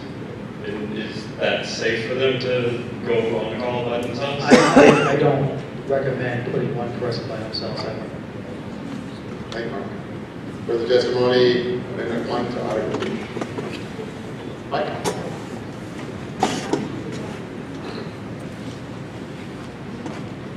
Mike Robinson from Tilton and current deputy chief. Again, we've been here a lot of times. This time it seems like there's years going on. The renovations for the Park Street station, it possibly being headquarters, it possibly creating a substation somewhere else. I see holes in the design that is up on the station currently, because not everything we have will fit. We have 7 main pieces of apparatus. With that design, remember we're cutting Park Street Station in half. So any vehicles that are stored there are now going to be stored somewhere else. And in the meantime, if we're waiting to build a substation, that equipment needs a place to go. We could utilize Church Street as, move the office space down to Park Street. There's a whole lot of ideas going on. I think we got to do the committee thing just one more time and we're getting close. You know, to say 1.7, a lot of things have changed here in the last few days. And I think just, as much as I hate to see it, because we've done this 10 or 11 times already in the last 40 years, one more time, let's come back with a good plan where everything fits in a progression plan that includes building out a station somewhere else and something you can look at. I think is important. Give it one more year.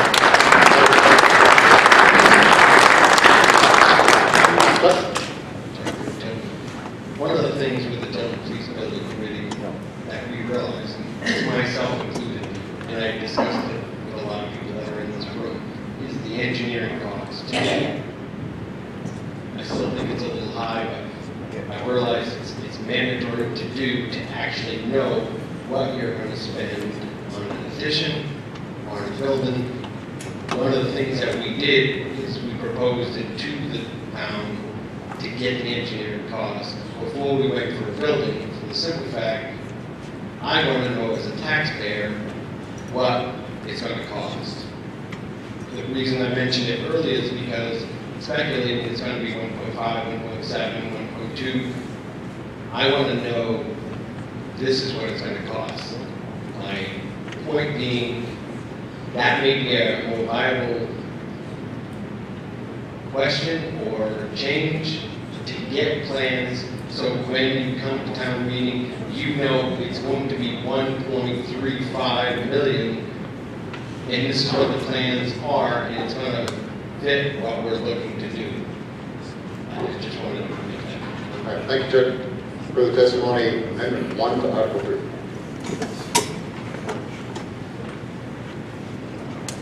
Mike? So we got a fire chief that doesn't like the plan, and I agree with him. We've got a body that has got all kinds of different directions they want to go. Legally, how do we get somewhere? In other words, can we table this? Do we have to vote on the article? Because if the fire chief doesn't support the article that's here, then we've got to say no. And then where do we go from there? Because if he doesn't support it, I don't think anybody here wants 7.7 million right now. So how do we get rid of that?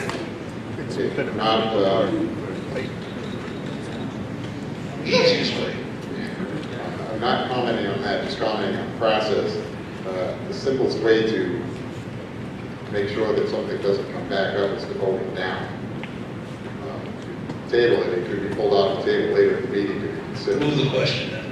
Well, wait a minute now, right, because we're at an amendment. We're at an amendment. You can move the question, but you just gave a fair amount of testimony. I would absolutely accept the move, call for the question at this time, but I can't do it because you just said you said so. Gotcha. I can sit down. All right, thanks, Jim. Yes. Nancy Tromso, Tilton, move to question. Okay, I'll accept that. Second. All right. Before we move on, just briefly, what we heard here since the first call for the question was a lot of really good testimony. And that's why I was a little reticent to accept the call for the question earlier. I think we've heard a lot. I think I see the going to call the question at this time. So I accept that motion. Has been moved and seconded.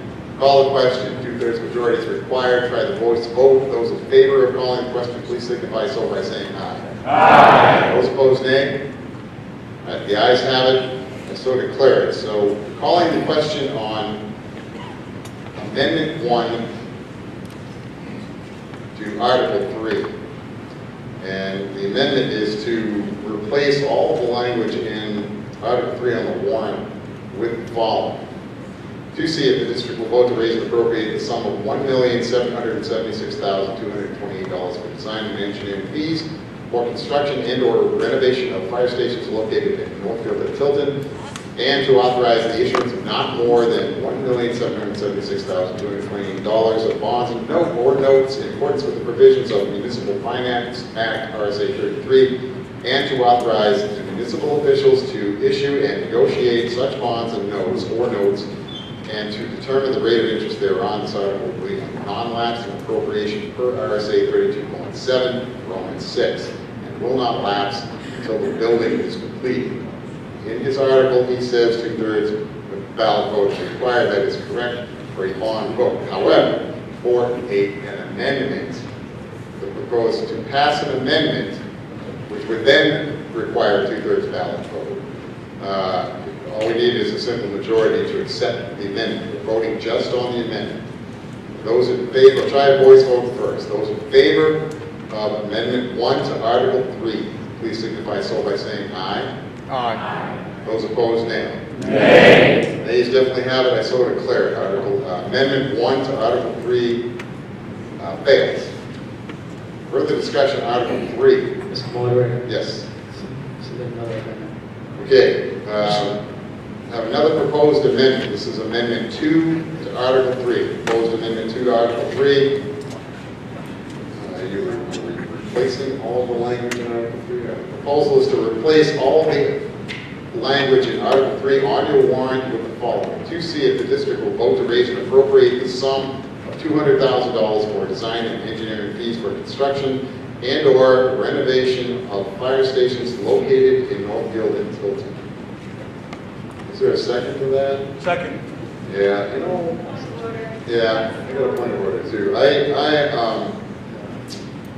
can't accept this amendment. What? Yeah. Where did that come from? Came from the chief. But anybody can propose an amendment. That's no problem. There was a second in that. I don't know if it seconded. Well, it would have been seconded, except I hadn't accepted the motion yet. All right. The reason I'm not accepting this motion is because this, in my mind, changes the intent of the article as warned pretty significantly. It doesn't call for a bond vote. The better way to do something like this, in my mind, would be to propose an amendment to the operating budget for this year and add another couple $100,000 to that. I do not see this as consistent enough with the original article that was warned, so I'm not accepting this amendment. If you would like to challenge that ruling by the moderator, by all means, make a motion to do so. Scott. I'd like to call the question. Second. Okay. Yeah, you're calling the question on Article 3, correct, Scott? The second came from Kevin, thank you. All right.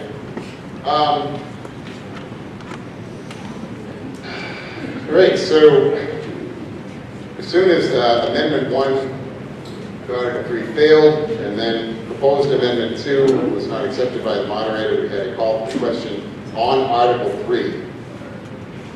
So we need a 2/3 majority vote to end debate on Article 3. Those in favor of ending debate, please signify so by saying aye. Aye. Those opposed, nay. Moderator is not in doubt. Call the question on Article 3. So this is a ballot vote required, and it is to see if the district will vote to raise and appropriate the sum of $6,999,920 for the construction of a new fire station to be located on land owned by the Tilton Northfield Fire District on map 22 block 73B Manville Road in Tilton, and renovations to include living quarters to the Park Street Station, and to authorize the issuance of not more than $6,705,220 in bonds or notes in accordance with the provisions of the Municipal Finance Act, RSA 33, and to authorize the municipal officials to issue and to negotiate such bonds or notes and to determine the rate of interest thereon. Furthermore, to authorize the remaining balance of $294,700 to be withdrawn from the Land and Building Capital Reserve Fund. This article will be a non-lapsing appropriation per RSA 32:7 Roman 6 and will not lapse until the building is completed. This article is recommended by the Board of Commissioners and the Budget Committee. 2/3 ballot vote is required. Assistant moderators, please make your way to the supervisors of the checklist. So we've got one of the assistant moderators that has done so. I'll have Caitlin get up there and go through the supervisors in a moment. So let's have this side of the room, please head for the supervisors of the checklist and get your ballot on Article 3.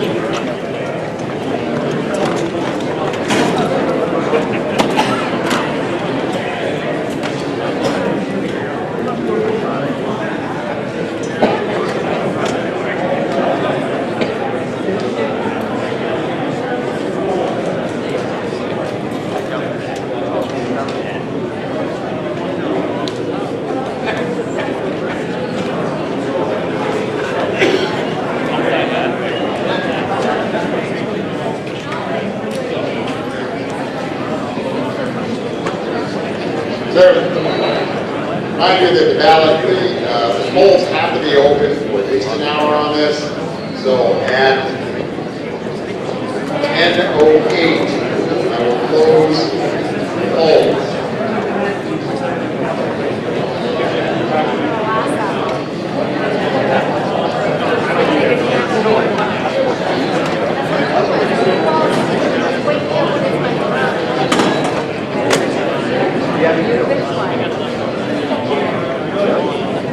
I feel like I've already said everything.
it looks like a substantial number of the people that are already gone through the supervisors, the checklist. This side, please, make your way to the supervisors.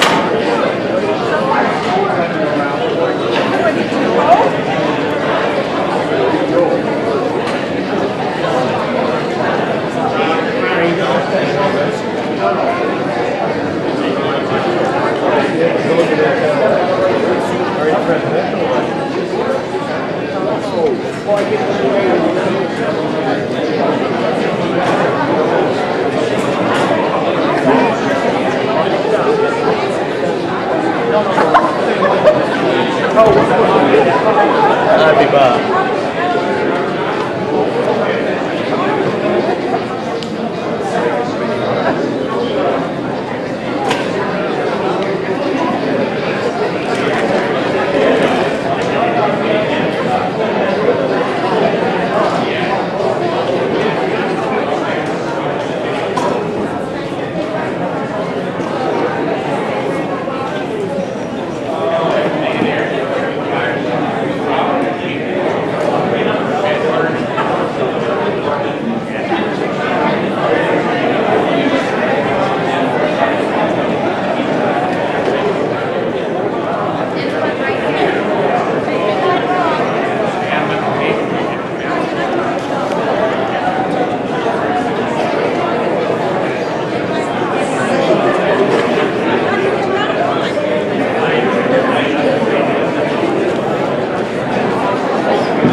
The funds grow now 1.5 million.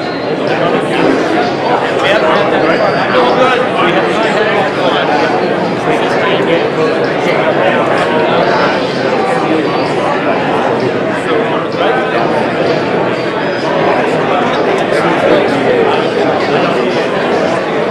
Well, he said, why would you have, we have 300,000 in our building fund, but then you don't interest rate.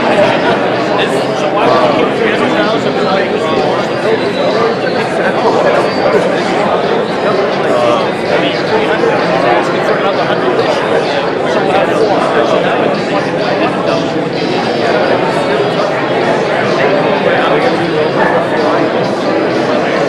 That's what I would say too. And I think that we have, if we put the right committee together to put the addition a little bit larger, I would not only vote the cost of that, I would vote the size. They have not voted the size. That's where the addition is. If we're going to have 22 feet or something up that left-hand side, it's not getting anything. None of his had that.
encourage anybody who does not put their ballot in the box yet, I encourage you to do so. We've got to keep the poll open for at least an hour anyway.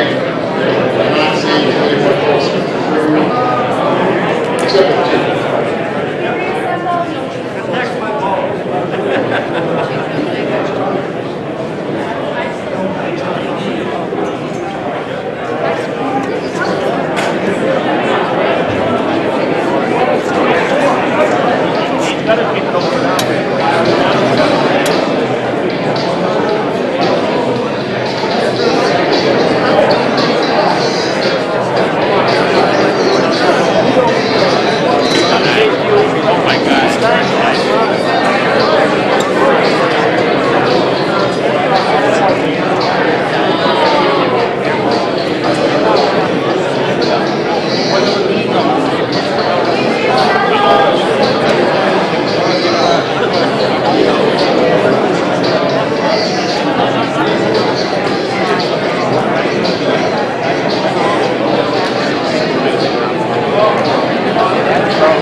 Please reassemble as the lady out.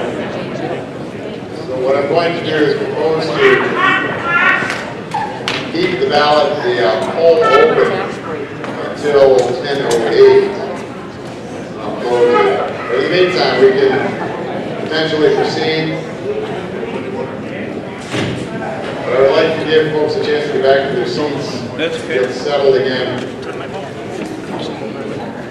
Because I am going to make a proposal on how we proceed here.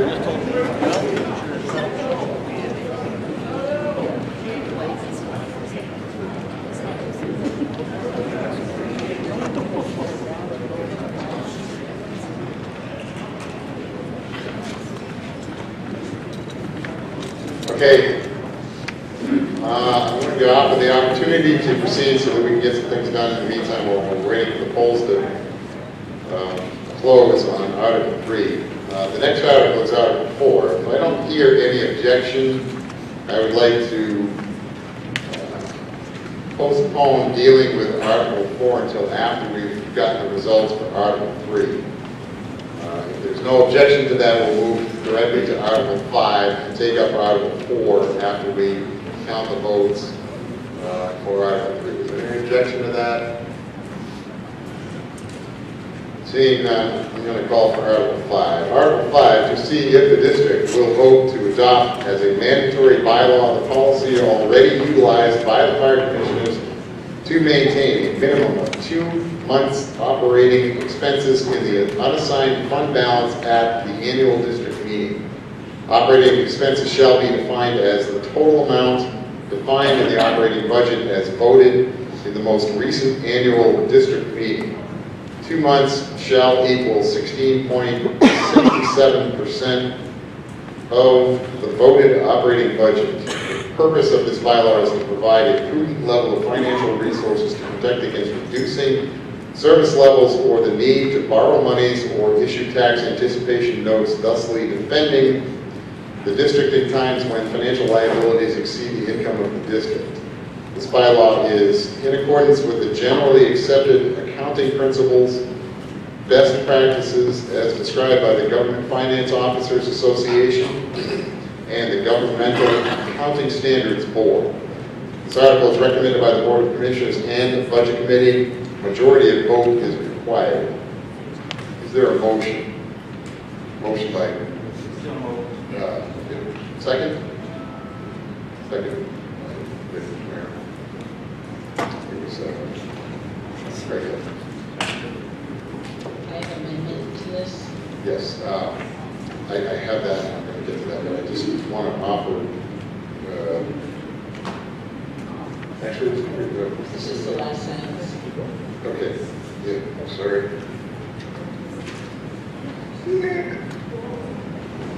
Okay, so can you speak? You would read that. Lieutenant Flynn.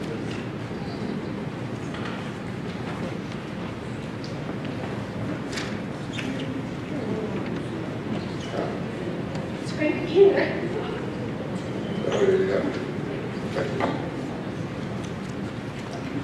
So the amendment to this is just adding to the end of it, any remaining balance of the unassigned fund balance will be returned to the taxpayers. Thank you. All right. Amendment as described by Lisa, proposed by Lisa, seconded by Helen. Is this a complete rewrite of what this is, or just, you're just pointing out what it was? Yes. Okay. So the proposed amendment, she described properly. Would you like me to read the, she's proposed an amendment that replaces the language in Article 5 on the warrant, which is basically everything there, but except the last sentence, which any remain, adds one sentence onto the end of it, which says any remaining balance of the unassigned fund will be returned to the taxpayers. Is there any confusion on what the amendment is? It has been moved and seconded. Discussion on Amendment 1 to Article 5. Kevin. Isn't that what happens to the money anyway? It's in the unreserved fund. It would go back to the taxpayers by what method if not to the general fund? Reduce the impact of tax Thank you, Kevin. Is there somebody that can address the question, Lisa? So sitting in the general fund is not the intent of that. It's to return the excess money by reducing the tax burden, not sitting in the general fund, being returned to the taxpayers. Thanks, Lisa. Further testimony regarding Amendment 1 to Article 5. I'm going to accept the follow-up by Kevin on that, just briefly, thanks. So essentially what this does is dictate to the commissioners that they will reduce. The only way you can do that is to reduce the following year's budget rate. They're not going to write us all a check.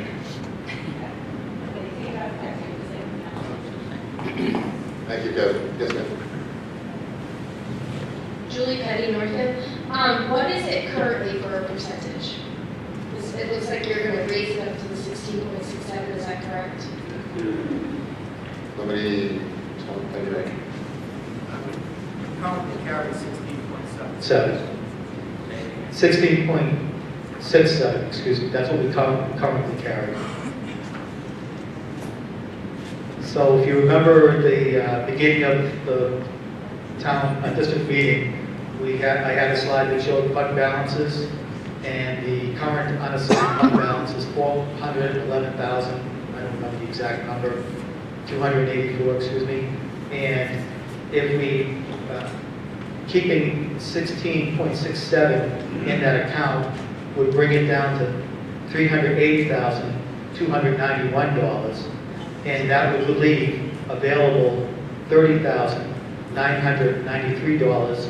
And if you go in with Lisa's amendment, that would go back towards reducing the tax burden. So you would end up with $380,291 left in the unassigned fund balance. Follow-up? Please. Is that based on the 2.250234 number that you're getting the 16.67? Because that's 375,114.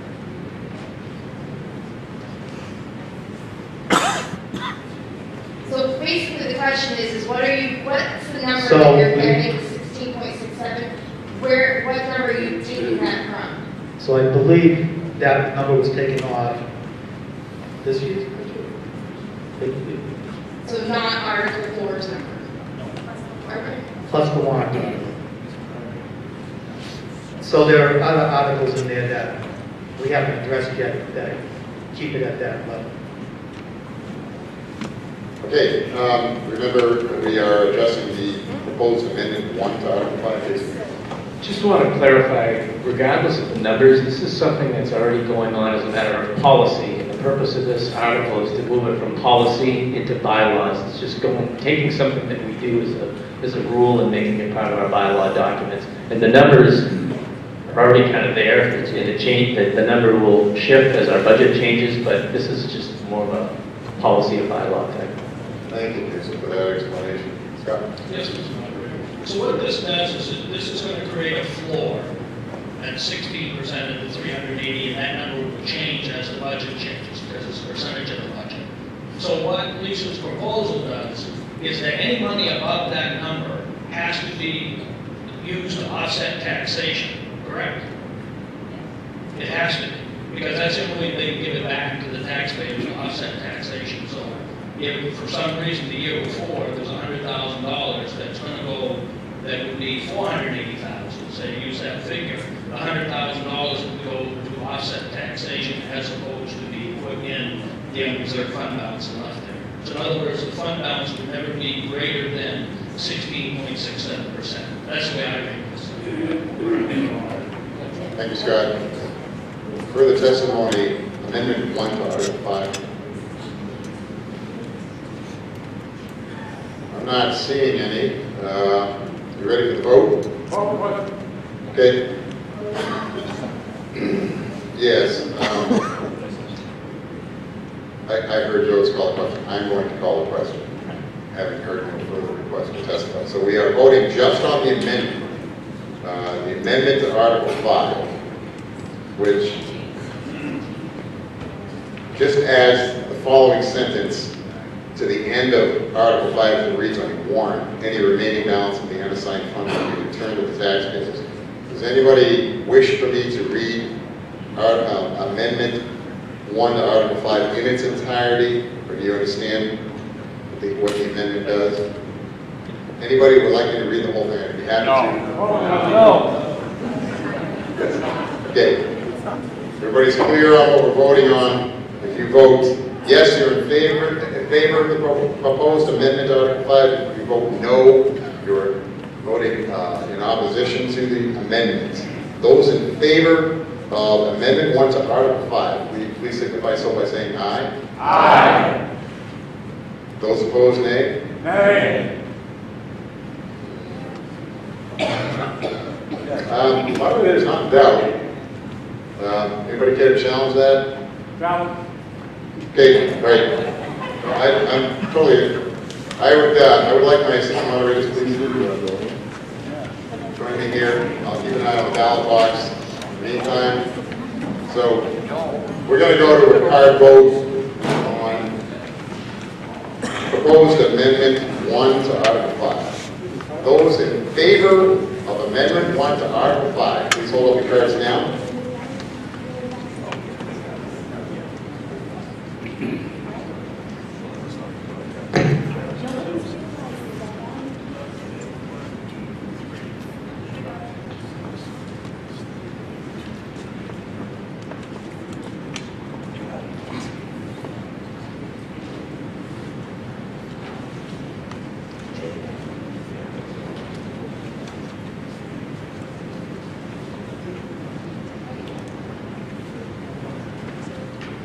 Thank you. Those opposed to Amendment 1 to Article 5, please hold up your cards now.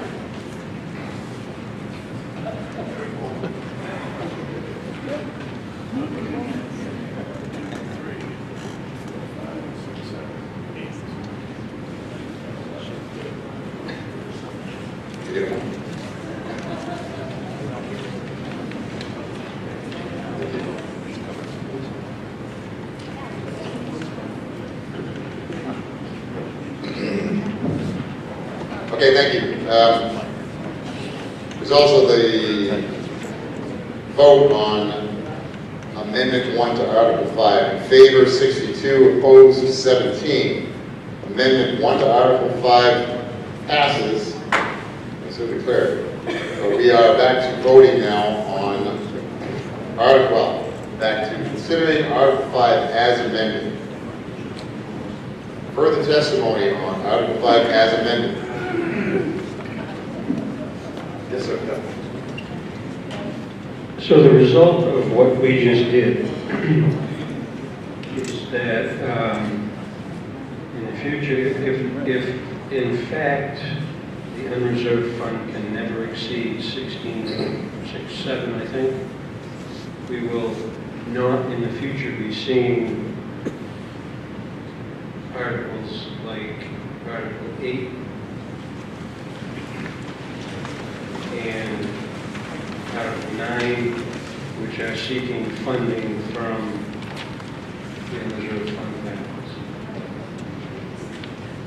That money then for this type of thing will be raised by taxes. Okay. Thank you, Captain. Further testimony, Article 5 as amended.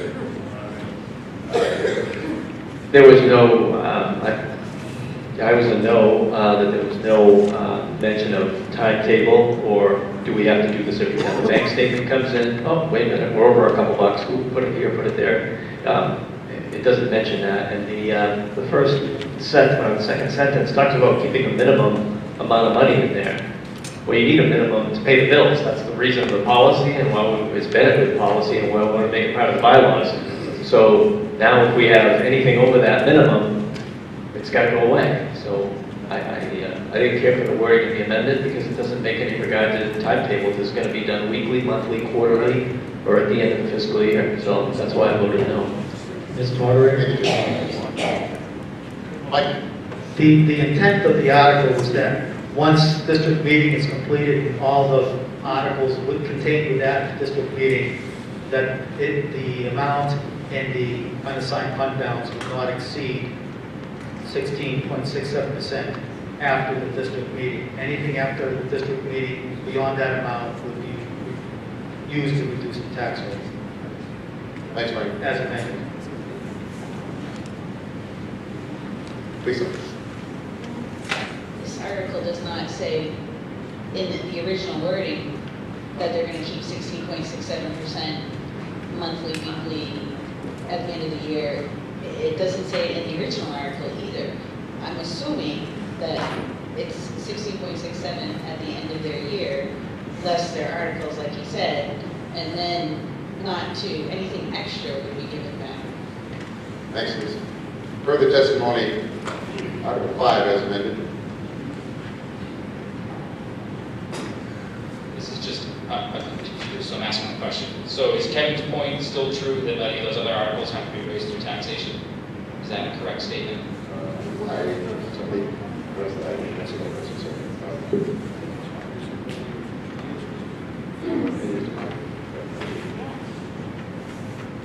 I think it is, and here's why.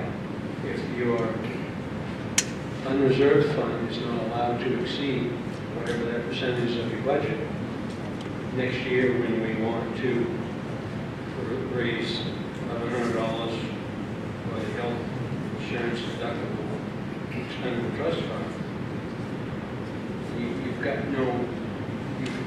no unreserved, unassigned fund balance to take it from, and you want to do that. It's coming out of taxes. How else are you going to raise the money? So my follow-up question is it possible to undo what we did?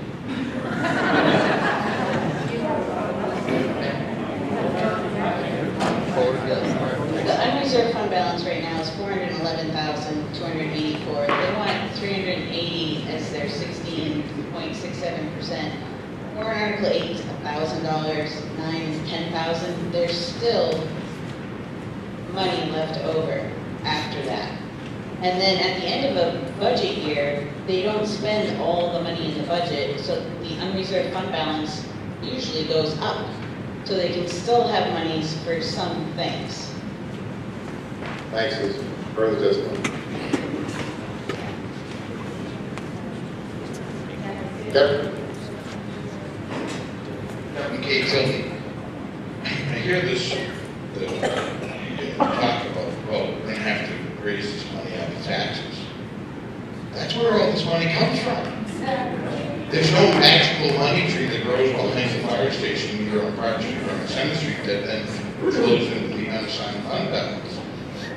This is all our tax money already, so whether raise it through a warrant article, or it comes out of the unassigned fund balance. It's all coming out of yours and my pockets. Thanks, Kevin. But retort to that, there is a significant amount of money that comes from ambulance billing that doesn't come from taxation. Thank you. Yes, sir.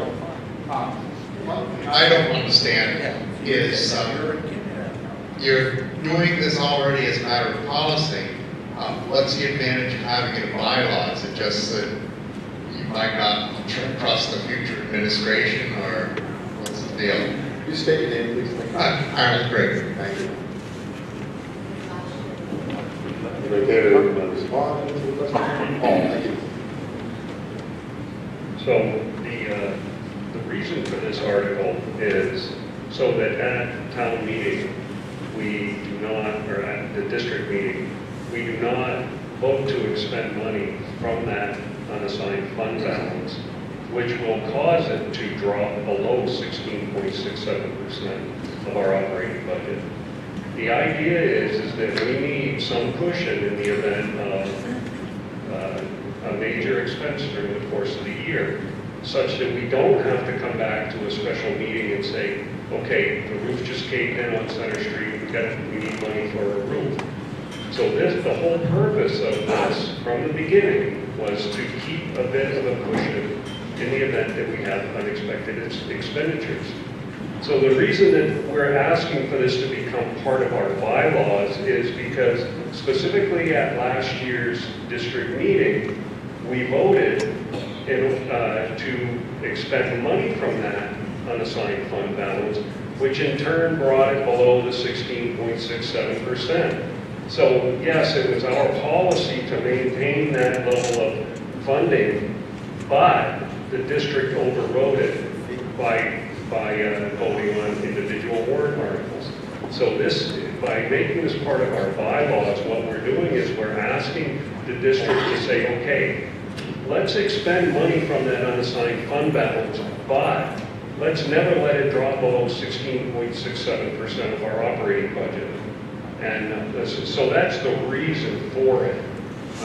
And if I might make an additional comment with respect to the timeline, and correct me if I'm wrong, but when I read this article, it lists specifically that the end of the first sentence gives a timeline as the unassigned fund balance at the annual district meeting. So that, at least in my interpretation, says we're going to review this once per year, and it's going to be on this night. And after tonight, we will not have an unassigned fund balance below 16.67% of our operating budget tonight. Okay, that makes sense. Thank you. Thank you. Thank you, sir. Mark? Mark Hebert, Northfield. You mentioned last year that we had voted to take more than what you wanted left in it. Did that ever become an issue in this current year, where we had taken, you didn't have the 16% left, where you needed it? That makes sense. This one, yes. We didn't need it. So yes, it did drop below the 16.67% on this night last year, okay? As it turned out, we did not need to remove money from that unassigned fund balance, but yes, it did drop below 16.67% last year. Thank you. Thank you. Kevin? The amendment that they're speaking of last year was mine. I made an amendment to a article that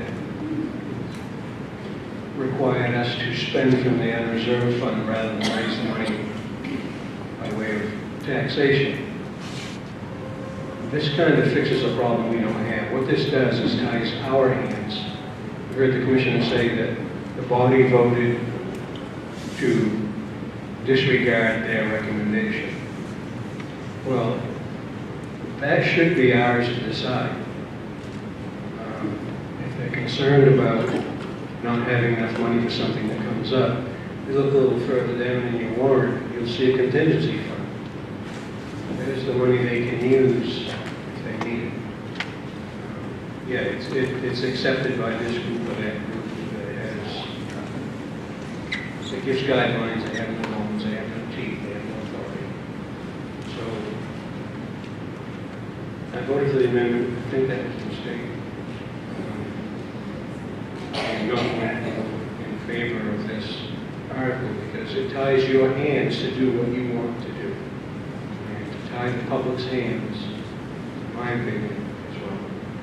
Thank you, Kevin, for the testimony. Article 5 as amended. Seeing none.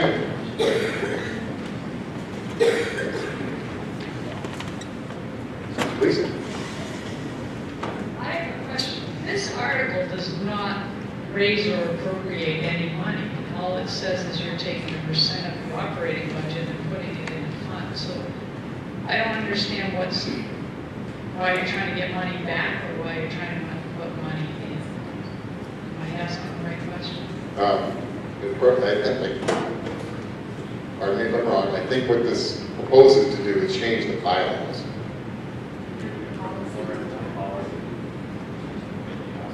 So either way, every year we vote on the operating budget. That's correct. Yeah, but not the unreserved fund balance. But it's always going to be a percentage of our operating budget according to the bylaw. Right now, it's like, Thank you, Lisa. But it doesn't change any dollar amount. Thank you. Further testimony. Article 5 is amended. I'm great again. I think probably a little accidentally, because the original article puts a minimum on the fund, and we just voted to cap it. So now, if we pass this, there will be no flexibility in this fund whatsoever, so it's probably a bad idea at this point. Further testimony, Article 5 is amended. Seeing none, are you ready for the vote? Okay. Article 5 as amended, to see if the district will vote to adopt as a mandatory bylaw the policy already utilized by fire commissioners to maintain a minimum of 2 months operating expenses in the unassigned fund balance at the annual district meeting. Operating expenses shall be defined as the total amount defined in the operating budget as voted in the most recent annual district meeting. 2 months shall equal 16.67% of the voted operating budget. The purpose of this bylaw is to provide a prudent level of financial resources to protect against reducing service levels or the need to borrow monies or issue tax anticipation notes, thusly defending the district in times when financial liabilities exceed the income of the district. This bylaw is in accordance with the generally accepted accounting principles, best practices as described by the Government Finance Officers Association and the Governmental Accounting Standards Board. Any remaining balance of the unassigned fund will be returned to the taxpayers. Those in favor of Article 5 as amended, please signify so by saying aye. Aye. Those opposed, nay. Nay. Yeah, already said that one, sorry.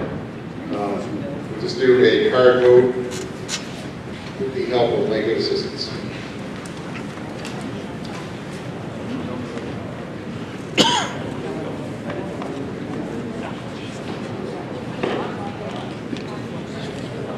Right. Those in favor of Article 5 as amended, please hold up your cards now.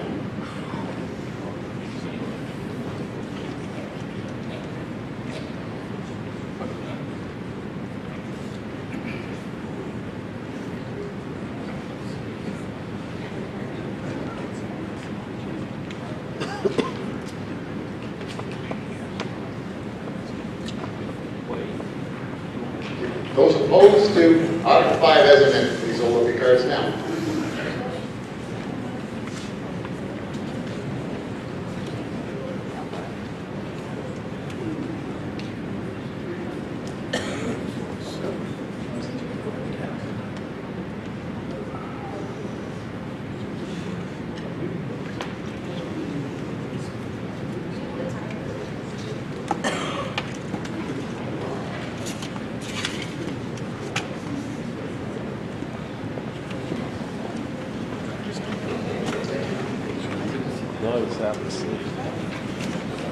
Okay, thank you all. Right, results of the vote. Those in favor of Article 5 as amended, 19. Those opposed, 55. Article 5 as amended fails, I so declare. Just one note regarding voice votes.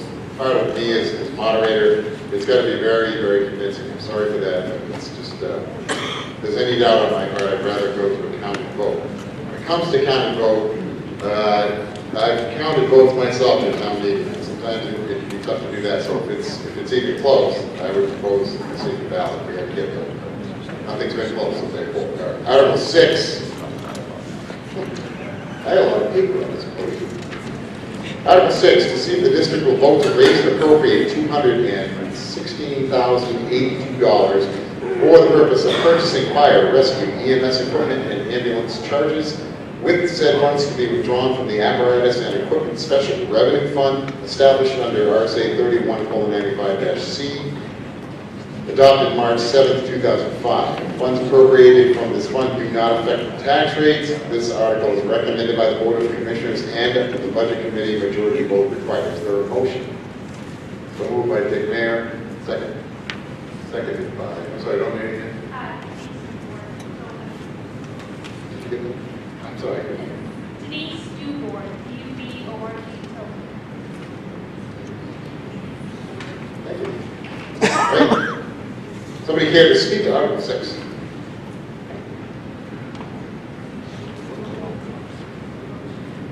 All over. Yeah, this is for the ambulance, all of the supplies and stuff on the ambulance, and actually it's rescue and any stuff used for rescue. It does come out of the apparatus. Thanks, Paul. Further testimony, Article 6. Okay.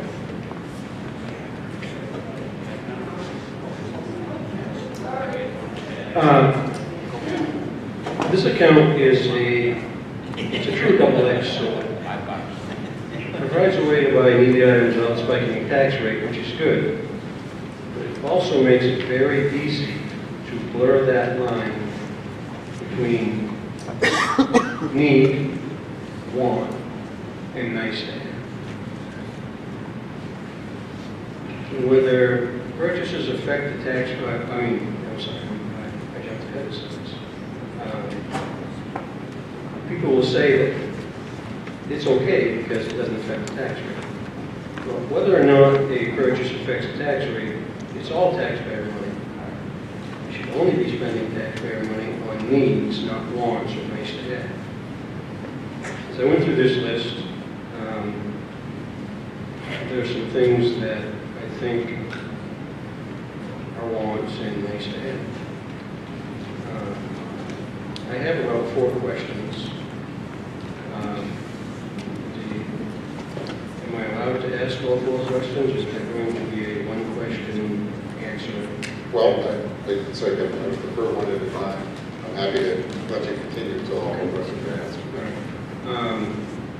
Line 740, 215 provides $6,000 for backup cameras. First question to that is, how many backing accidents have we had? And what is the cost related thereto? Mike? So in my time here, we've only had 2 backup accidents. They're both very minor in nature. But the idea behind putting backup cameras in fire engine apparatus is that many times we don't have 2 or more people on the fire apparatus because of the 3 people that we have on duty, 2 of them are off in the ambulance somewhere, and then we're left with the apparatus operator trying to back up a truck. With due diligence, using his mirrors and stuff like that, but with the backup camera, we thought that that would add additional safety features so that he can actually see what's behind the truck and not guess, even after he does a walk around and checks and stuff like that. And those 2 backup accidents, although they were minor, if we had the backup camera, probably would have been avoided. And so that's, as a fire chief, I'm promoting this. My firefighters asked for it, and the commission supported this as a safety issue going forward. So that's why those amounts can be for the backup cameras. Thank you, Mike. I noticed on the list that engine 1 is one of the vehicles slated to get a camera, yet I believe engine 1 is in its last years of service. And if that is the case, why would we spend the money on that particular vehicle, given that it's going to go away next year? So we're not going to vote to even replace engine 1 until next year's district meeting. If it passes, it'll still be another year before we get a new replacement to that vehicle. So we're still going to be using engine 1 for at least 2 years. If the warrant article next year to replace engine 1 does not pass, we'll be using it additionally beyond that. So we're just trying to be as safe as we possibly can. Next Mike. Do we currently have a department policy requiring a spotter when backing? Yes, when available, we do have a spotter for backing. Okay, I looked, and I was unable to find any statistical information that shows backup cameras significantly reduce backing accidents. I can tell you that when I worked at UPS, they installed backup cameras on more than 100,000 vehicles. The net result of that was less than a 1% decrease in backing accidents. Also, line 740.235 provides for $44,000 for gear washers and dryers. My understanding is that this is a set for each station. I am with you on buying a set for Park Street, where I do not think that given the current status of Center Street Station, it's prudent to be putting a set in that building. So I have an amendment which removes $6,000 for backup cameras and $22,000 for washers. The washer drive for Center Street, which drops this request to $188,082.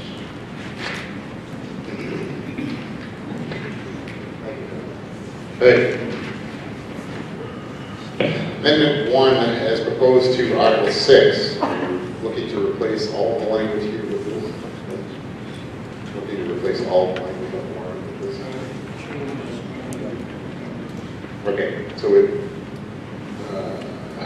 says, it would read, this language would replace what's on your warrant for Article 6. It would read, as amended, to see if the district will vote to raise and appropriate $188,082 for the purpose of purchasing fire rescue EMS equipment and ambulance charges with said funds to be withdrawn from the apparatus and equipment special revenue fund established under RSA 31:95-C, adopted March 7, 2005. Funds appropriated from this fund do not affect the tax rate in March. Majority vote is required. For a second to that motion, Greg Hill. Thank you. Discussion on Amendment 1 to Article 6. Mr. Moderator. Yes, Mike. I'll speak to the washer and dryer first in Center Street. Anything that we put in Center Street can be moved to a new location once, if we get to that point. These items are lasting 20 to 25 years, so we'll certainly get the use out of them. If we get a new station somewhere else, they will certainly go there. They won't be thrown away with the old station if that's the way we go. Cancer has been causing firefighters 2.5 times greater than that of the normal public because of the carcinogens and hazardous materials that we're exposed to.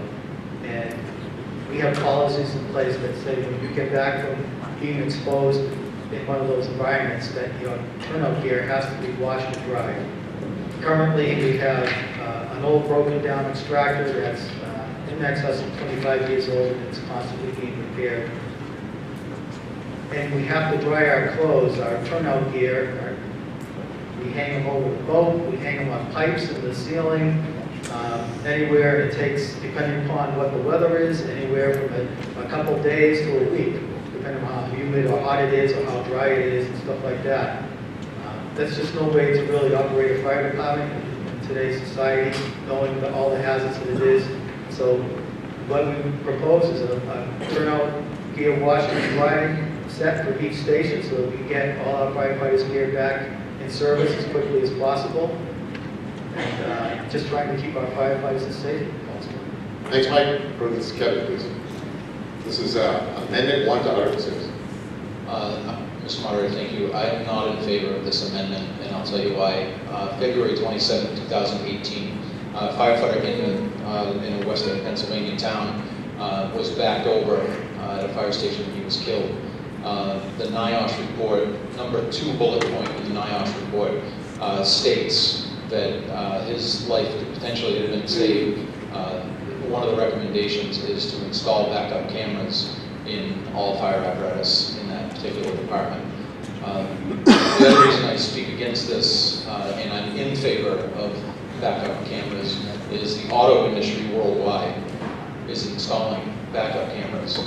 It's almost standard because it's proven that it saves lives. For $6,000 compared to the cost of the liability of killing a firefighter or potentially a civilian, $6,000 is pennies on what you're going to pay for a lawsuit for workers' comp claim. Thank you, Kevin. Yes, so. There's gonna have that big, beep, beep, beep, beep thing when they back up. The answer is yes. Thank you. Julie. I mean this with the most respect. I know they're sitting up there. However, as a CDL driver, they should be able to back up into a 2-foot backing zone behind their apparatus. I'm not saying that it's not better to have a camera. However, I do second what he said and being a want versus a need. I only know that because I drive a very big vehicle that does not have one, and I do know that the CDL test does require that. Again, I mean it with respect.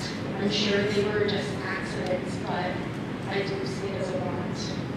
Thank you, Jason.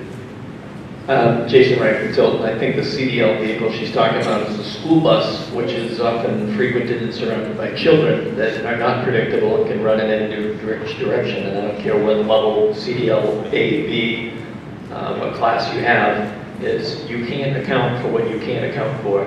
And to Kevin's point, $6,000 for somebody that's just you can walk around the truck, get back in the truck, and you can't see the person or little person that runs behind or walks behind. And as far as the beep, beep, beep, there are folks that are hearing impaired, so the beep, beep, beep isn't going to cover it either. So again, small price to pay. And regarding the extractors and the gear washers, we did a deep dive on that at the budget committee, and yeah, it was a split vote, clearly. But with the uncertainty of where are the guys going to be, what building, what phase of a build out or a renovation, or gee, we got to shut power off because we're going to do this part of a build out or a repair. You got to have that type of gear in both places. Small price to pay for the health, welfare, and safety of our firefighters. So being able for them to get the gear clean, get back out, multiple calls. That's why they have multiple sets of gear. They're wearing one's drying, one's in the machine, whatever. Again, very, very small price to pay just to take care of the guys and keep them healthy for as long as we possibly can. I hope we reverse this amendment and put the money back in to take it out of the ambulance equipment fund. Thank you, Jason. Further testimony on Amendment 1 to Article 6. Thank you, sir. All right, second on that? Second is Colin, thank you. Nobody else did, but I just mentioned it. So moved and seconded to call the question on Amendment 1 to Article 6. Those in favor of calling the question, please signify so by saying aye. Aye. Those opposed, nay. The ayes have it. I so declare. So calling the question. So we're now voting on the proposed amendment to Article 6, which in short just changes the appropriation from $216,082 to $188,082. Anybody unclear on what the proposed amendment does? Those in favor of Amendment 1 to Article 6, please signify so by saying aye. Aye. Those opposed, nay. Nay. Moderator is not in doubt. Amendment 1 to Article 6 fails. So we're back to Article 6 as it reads on your warrant. Anybody want me to read it now before we take a vote? I'm going to read it again anyway. So, okay. Further testimony, Article 6.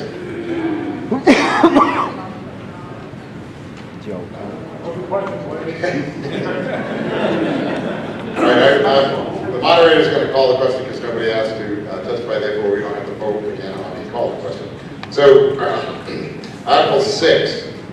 To see if the district will vote to raise and appropriate $216,082 for the purpose of purchasing fire rescue EMS equipment and ambulance charges, with said funds to be withdrawn from the apparatus and equipment special revenue fund established under RSA 3195-C, adopted March 7, 2005. Funds appropriated from this fund do not affect the tax rate. This article is recommended by the Board of Commissioners and the Budget Committee. Majority vote is required. Those in favor of Article 6 is read, please signify so by saying aye. Aye. Those opposed, nay.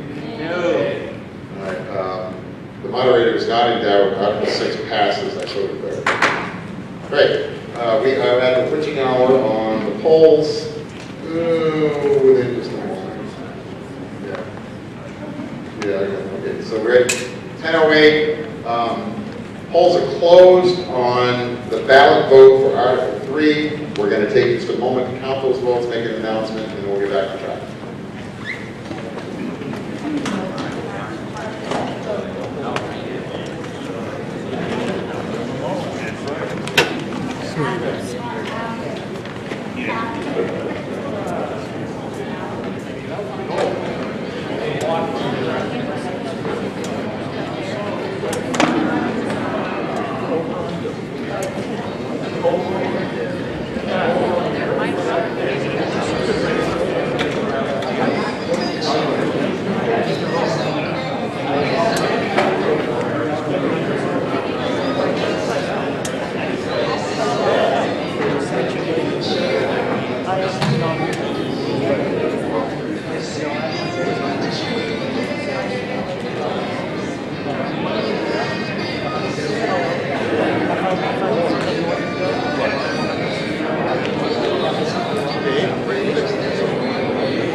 Talking away, I'm like, okay. Wow.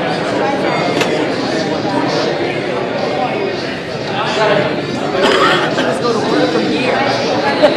Yeah, it's getting that way. Oh, it's going to get harder. That's what I've noticed. Every time we have one of these meetings, the lower the number of amount of dollars want to argue about. We have millions of dollars go through like a dose of salt, but we want $900 for something, so I just gotta fight over it.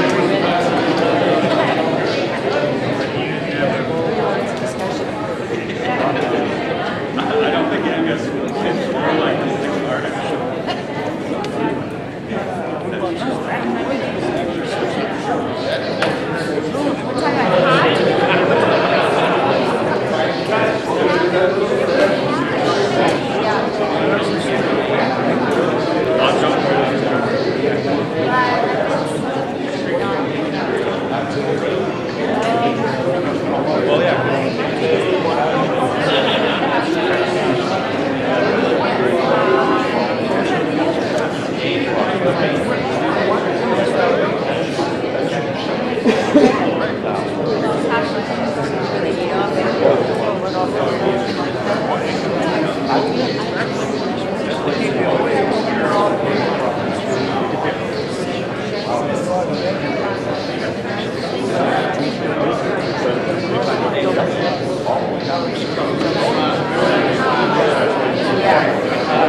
Yeah, exactly.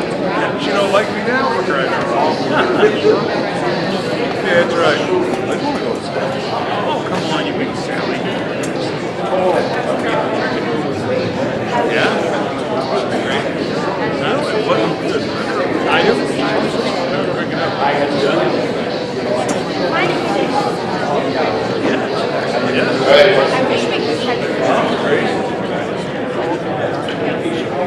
All right, have your attention please. So the secret ballot on Article 3, the results were those in favor 11, those opposed 112, needed 2/3 majority vote in favor of it to pass. Article 3 fails, and I so declare. Yes, all right. Motion to restrict reconsideration of the vote on Article 3 is our second. Thank you, David. Any discussion on the motion to restrict reconsideration of the vote? Seeing none. Those in favor of the motion, please signify so by saying aye. Aye. Those opposed, nay. Ayes have it, so declared. Article 7. You're right. Well, you know, so I'm going to move back to Article 4. As I said, I didn't want to have the Assembly consider 4 until after we had the vote on 3. So, Article 4, to see if the district will vote to raise and appropriate the Budget Committee recommended sum of $2,250,234 for general municipal operations. This article does not include appropriations contained in special or individual articles addressed separately. This article is recommended by the Board of Commissioners and the Budget Committee. Majority vote is required. Is there a motion? Moved by Mike, second by Chuck. Anybody care to speak to the motion? Yeah, would you like to propose the amendment?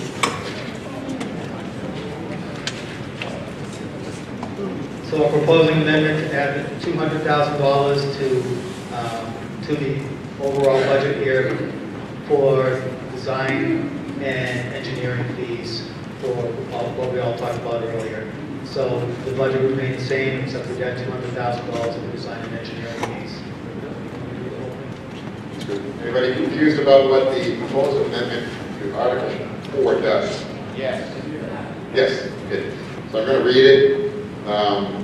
As I understand it, its intent is to replace the language that you have on your warrant for Article 4 to read, to see if the district will vote to raise and appropriate the sum of $410,234 for general municipal operations, which includes $200,000 for design and engineering fees for construction and/or renovation of fire stations located in Northfield and Tilton. This does not include appropriations contained in a special or individual articles addressed separately.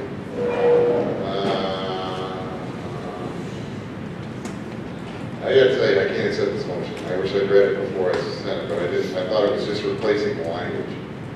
The reason is because this changes the intent, because it has a bunch of language about what certain money is for. This is for the general operating budget. And these, you can do this. You can add $200,000 to the budget. You can't include the language, in my mind, for the design and engineering and construction. You can't say specifically what it's for. That's the law. That's why it reads the way it does in your warrant. Please do. You can't do that because it changes the intent. All right. This is specifically for this for general operations. All right. So it's gone through hearing, etc. And that's the number that's being appropriated for them to work from. Yes, they have line items in the budget, etc. But it does, the motion, the article as it reads in the warrant doesn't specify what any of it is particularly is for. That's set up in the budget. So this is an acceptable motion in regards to adding $200,000 into it, but specifying what it's for, I'm not going to accept that. Yes, sir. But really, it doesn't. They don't have to spend the $2. This is just explaining why there's $200,000 additional dollars in there. They're not under any obligation to spend it for that. They can spend it for anything. So I don't see the purpose of not accepting it. All right. Thank you, Greg. I'll explain. I'll attempt to explain again.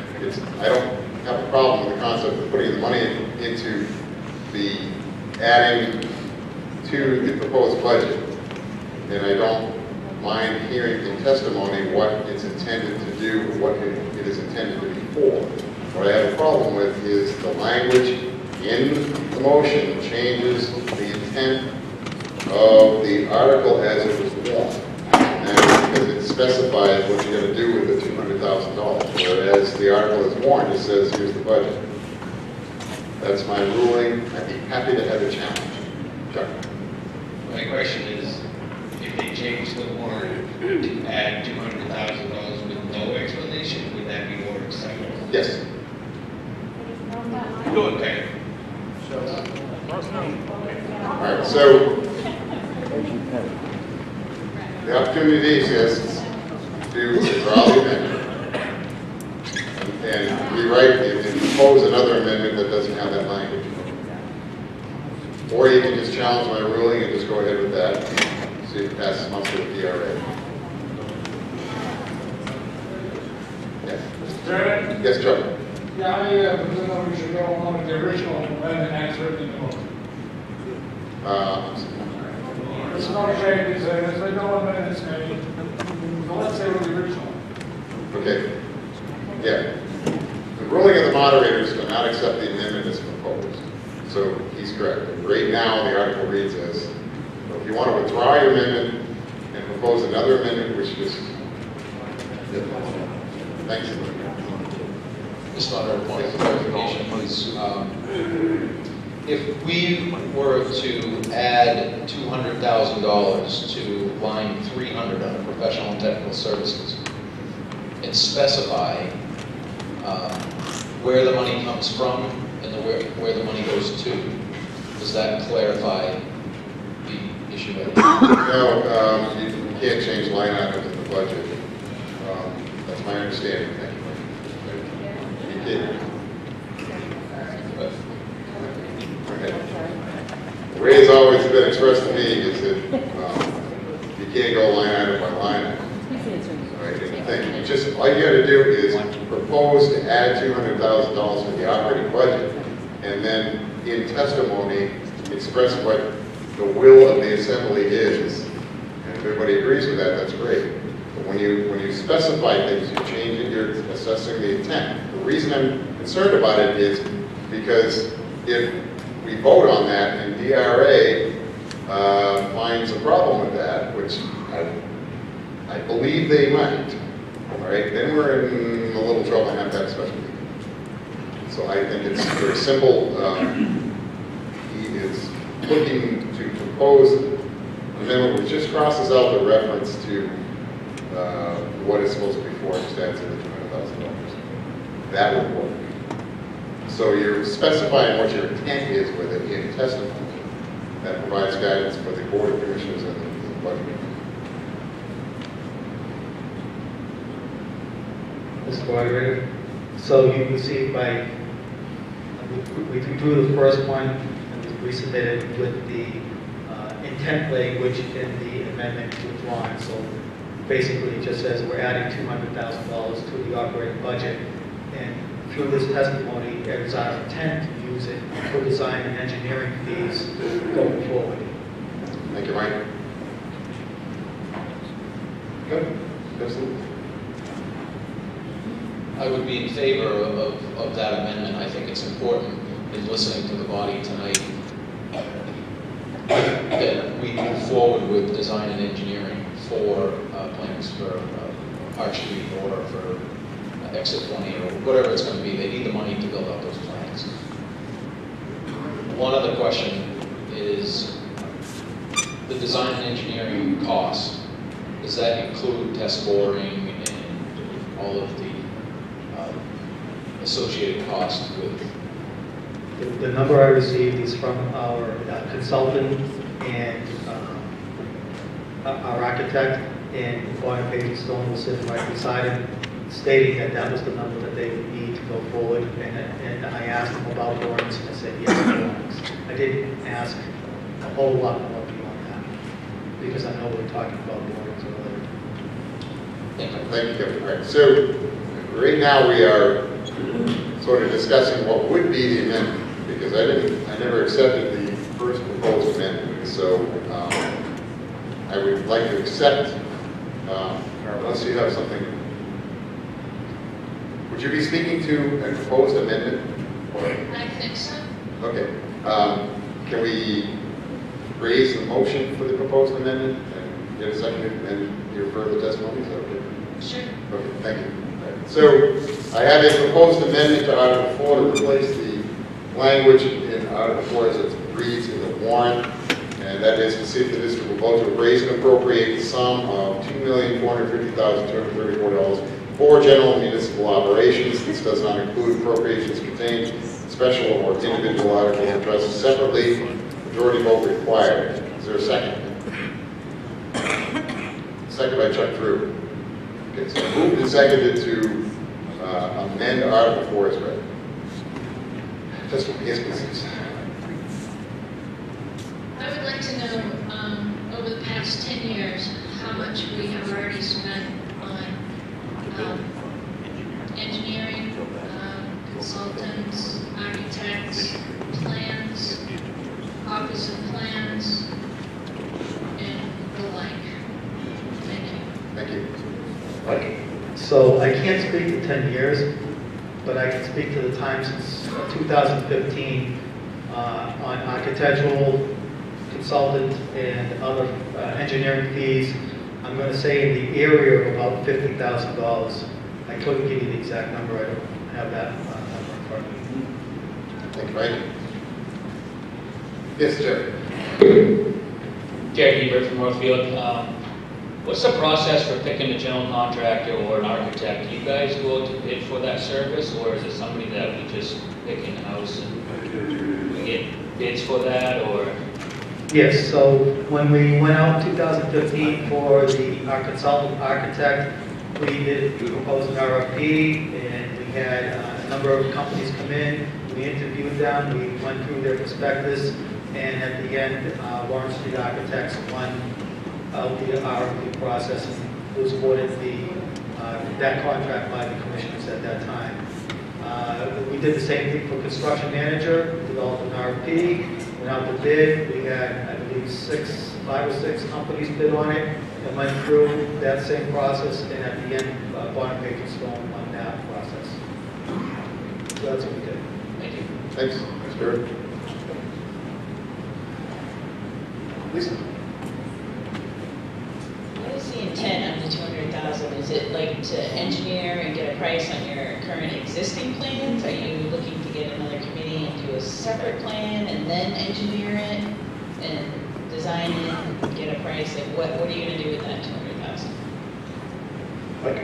So the intent right now is to form another committee, review what we have in place, what we can do with Park Street, what's possible there, and also look at what we can do for locations in Tilton.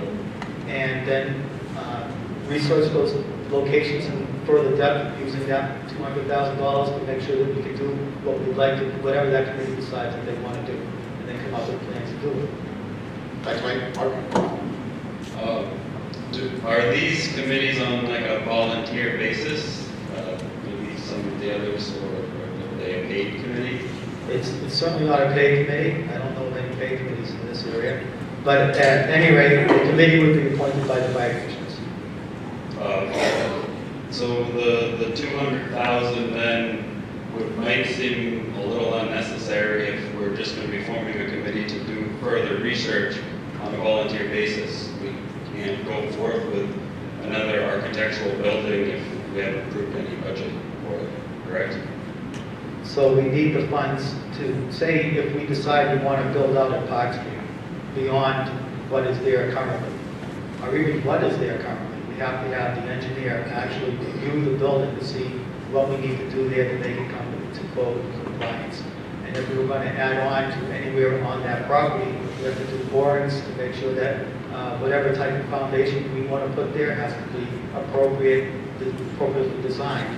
And the same thing for any other location that the committee chooses to explore to put a fire station, whether it's in Tilton or Northfield or any other location. We have to do our due diligence with borings for one thing, to see what the soil can bear, and for others, to get design so that we go out to bid and know the exact cost of what we bring back to this body. Thank you. Thanks, Mark. Mike? Further testimony is Jason. Go ahead. That was a really good question, and I'm glad we didn't approve the 1.5 or the 1.7 on the concept, because you really need to spend the 200K to get biddable documents, to get shovel-ready plans. You can't take a PowerPoint slide with the concept and hand it to a builder or a series of builders, electricians, plumbers, HVAC, sprinklering, exhaust removal. You can't hand out a sketch to all of those contractors and get a number. You have to have dimensions, material specifications, all those call-outs to be able to get shovel-ready, biddable documents. So you got to spend the 200 or a number close to whatever Chief's talking about. Then you get shovel-ready plans and drawings and blueprints, and then you go out to bid and find out, oh, it wasn't 1.5, maybe it was 1.3, maybe it was 1.8, maybe it was 2.2. And the committee can help forge that, but there is some pre-engineering that can go and say, hey, Park Street's the piece that you've got, and yeah, you got to do borings, you got to figure out what's underneath, because you don't know if you're going to do pilings, or you got to build a building that's going to support trucks and its own roof, and you don't want it slowly sinking into the ground over the next 20, 30 years.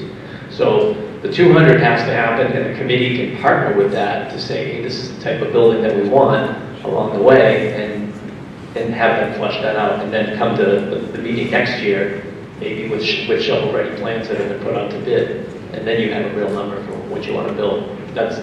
And I'm just saying that because we went through with the PD bit in Tilton, that's where we're at. So, and those are great questions, because you can't spend all the money. You got to spend a little bit of money to find out how much the big number is. Thanks, Jason. Kevin?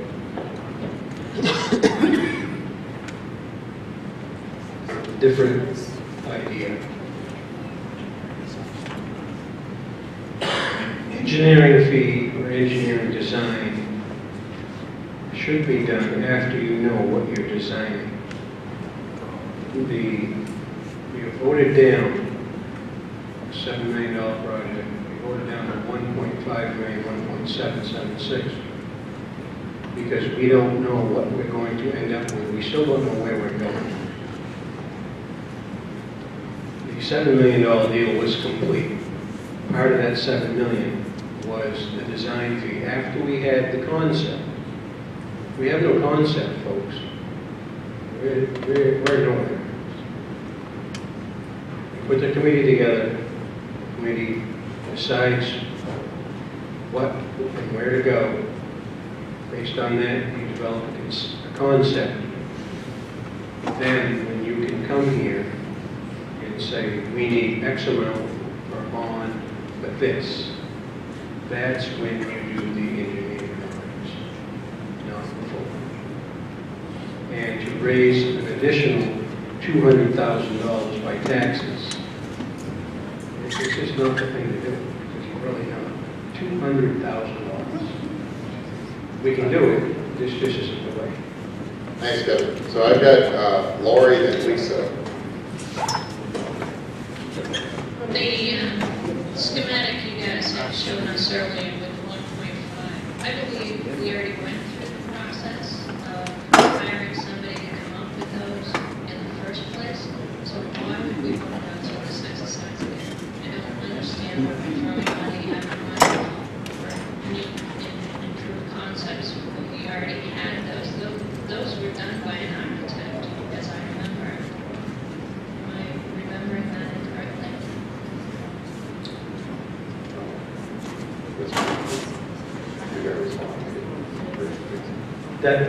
Those are conceptual plans, not engineered plans.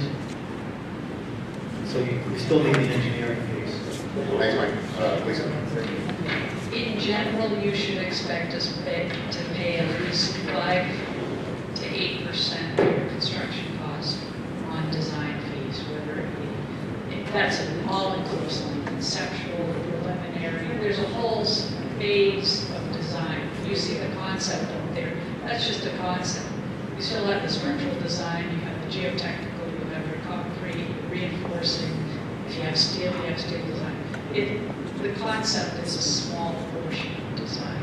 And I think the $200,000 will get you to a point where you can come back to the voters and say, this is what we'd like to do, so that we can actually move forward with something for the department. Thanks, Lisa. Good. Gary Hebert, Northfield. I'm all for raising money to figure out, what the cost is going to be to put an addition on Park Street. But what I'm hearing is we're not even sure if that's where we want to be. Well, how do we put it out to the voters that putting money into Park Street is really what everybody wants? So I'm hearing conflicting stories tonight that we might use the money from Park Street, or we might use it for an addition or a new building in Tilton. Is there a question? If we raise and appropriate $200,000, are you guys comfortable that it's going to be used at the Park Street location? Some of that money will be used for Park Street. We have to. I don't anticipate that we're going to leave Park Street at any time soon with this district going forward. We're going to have something there, and whatever we have there needs to be engineered. Kevin.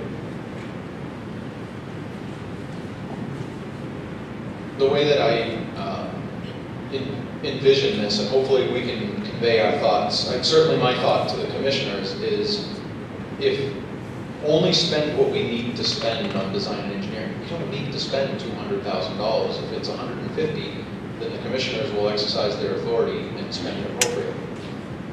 Second point is that every time we come to the table, whether it's for a Tilton police station or for the fire district, is that we always say, we want real numbers. What is it going to cost to build the building? And the only way to get that cost is for architect and engineering. And that's where we kick the can.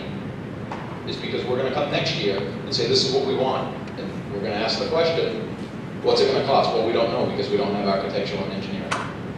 So if we know that we're going to do something to build a building out at Park Street, as the chief just stated, we need architectural and engineering money for that. So I would be in favor of this and for the commissioners to spend just enough for architectural and engineering. Thank you, Kevin.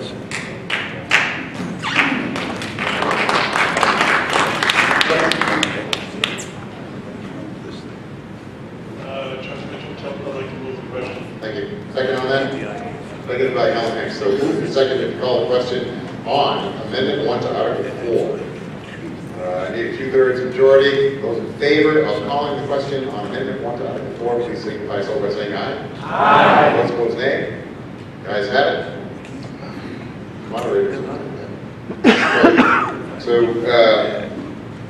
Amendment 1 to Article 4 replaces the language that you see on your warrant with the following. To see if the district will vote to raise and appropriate the sum of $2,450,234 for general municipal operations. This does not include the appropriations contained in special or individual articles addressed separately. Majority vote required. Those in favor of the proposed Amendment 1 to Article 4, please signify so by saying aye. Aye. Those opposed, nay. Nay. The moderator's not in doubt. Amendment 1 to Article 4 passes. So, Article 4 as amended. Any testimony on that? Going once, twice, 3 times. Okay. Ready for the vote? Article 4 as amended. To see if the district will vote to raise and appropriate the sum of $2,450,234 for general municipal operations. This does not include appropriations contained in special or individual articles addressed separately. Majority vote required. Those in favor of Article 4 as amended, please signify so by saying aye. Aye. Those opposed, nay. Nay. The ayes have it. Moderator is not in doubt. Article 4 as amended passes. I so declare. So, onward. We are at Article 7. To see if the district will vote to raise and appropriate the sum of $58,289 for the purpose of purchasing a current model year Ford Expedition to be used as a command vehicle, with said funds to be withdrawn from the apparatus and equipment special revenue fund established under RSA 31:95-capital C adopted March 7, 2005. Funds appropriated from this fund do not affect the tax rate. This article is recommended by the Board of Commissioners and the Budget Committee. Majority vote is required. Is there a motion? Moved by Jason, second. Seconded by Jane Alden. Somebody care to speak to Article 7? Eric. This is setting or taking money out of the operations fund to purchase a new command vehicle for the chief. The current vehicle that he has is about 10 years old. We looked at different models, presented them to us. We did not go with the current selection of a Ford Explorer because they're a new model year and they tend to have more problems. So we went with a more established vehicle as the command vehicle. The command vehicle that will now go to the deputy chief. Thanks, Eric. For the testimony on this subject. Sorry.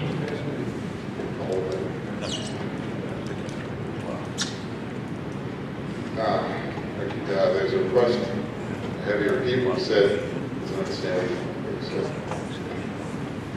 All right. This is to purchase a new command vehicle for the chief. The current command vehicle will be moved down to the deputy chief. We looked at a couple of different options for vehicles, but the Ford Explorer, which is a new model for this year, was not deemed to be very reliable in the first model year, so we continued to look at the Ford Expedition as a more reliable vehicle with a better track history. Thanks, Eric. For the testimony, Article 7. Craig. For 4. Yes, but someone, there's been a number floating around on the internet that said that the command vehicle was used about 10 or 12 or 15% of the time. Is that accurate? Will you respond to that? Mike? I didn't work out the percentage of calls that it goes on, but I can tell you that I don't go on every call. I go on calls that where it's required, and I don't have those numbers in front of me, but went through about 30 or so fire calls, about 30 or so EMS or other type of calls. The vehicle is also used to go to trainings that are not contained within the firehouse. I go to meetings with it. It's used for multiple things, and I think I sent you the thing, you probably have it all. That's why I'm here. Okay, so you could read it for me, because I don't have to find it. That's right. Mike, the numbers that you sent me were that you responded to 31 fires where car 1 was used as a command post. You responded to 30 other incidents, EMS, MPA, hazmat, etc., where car 1 was used as a command post. The additional responses couldn't be pulled from the data, but there were 165 out-of-office meetings, 18 off-site training, and 14 building and other inspections. So you responded using car 1 as a command vehicle. 13.42% of the calls that were not EMS calls out of your total number. So your 514 calls for the district that were not EMS calls last year, you responded to 61 using command vehicle 1. My opinion is, I think we don't need a new command vehicle. Maybe the command vehicle needs to stay with whoever is going to use it, instead of taking it to off-site meetings and other training things. Seems like it's being used as a transportation vehicle, not a command vehicle. Thank you, Janice, for the testimony. Article 7. Could you just bring up the slide you showed earlier, just what's in these funds currently? The number that's currently in there that we're pulling from? The apparatus and equipment fund? Yeah, and the unassigned fund. And how can we approve for you to take money out of it if we don't know what's in there? The apparatus and equipment fund currently has more than $1.4 million in it. Mike, the testimony. Yep. What is the assistant chief currently driving? The assistant chief is currently driving a 2005 or 6 Ford F-350 pickup truck with the plow line. Yes, does that work as a command vehicle? Not the way we want one to work. That was the yes or no question. It's not equipped as a command vehicle, no. No radio. So the other part of this is that last year I wrote a grant to get new radios for all our firefighters, portable radios and mobile radios.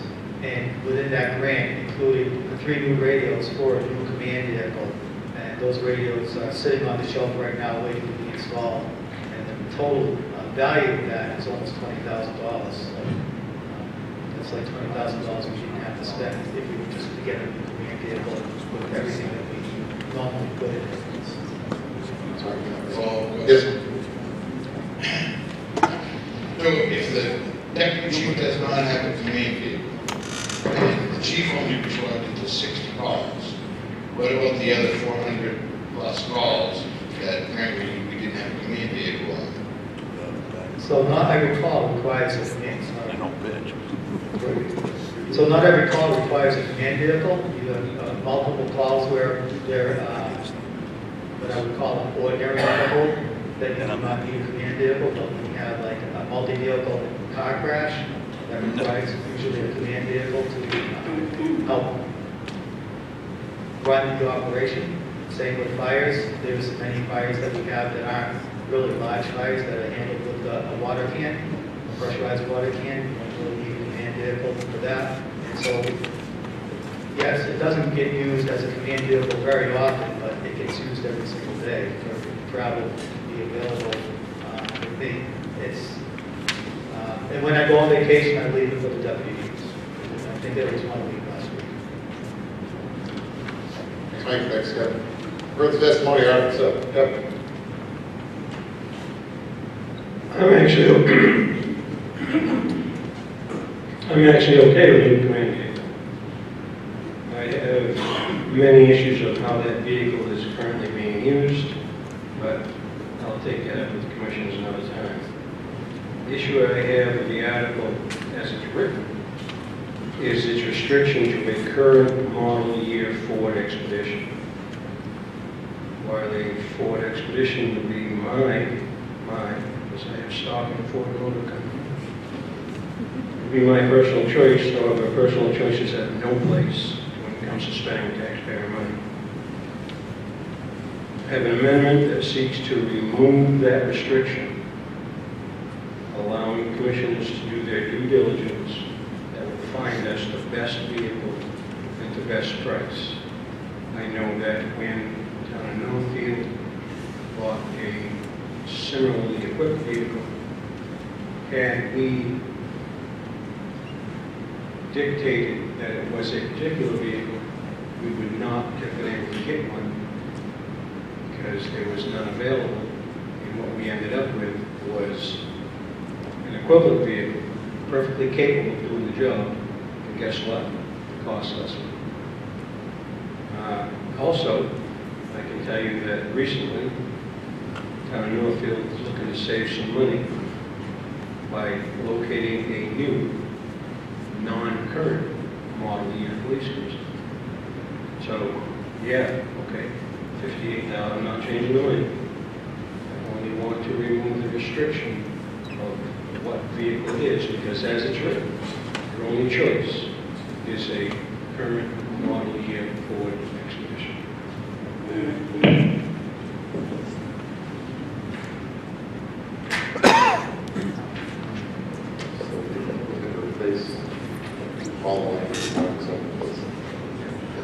So, proposed amendment to Article 7, this would be Amendment 1. So, replacing the language that you have for Article 7 in your warrant with the following to see if this will vote to raise and appropriate the sum of $58,289 for the purpose of purchasing and outfitting a command vehicle with said funds to be withdrawn from the apparatus and equipment special revenue fund established under RSA 31:95 FC adopted March 7, 2005. Funds appropriated from this fund do not affect the tax bill.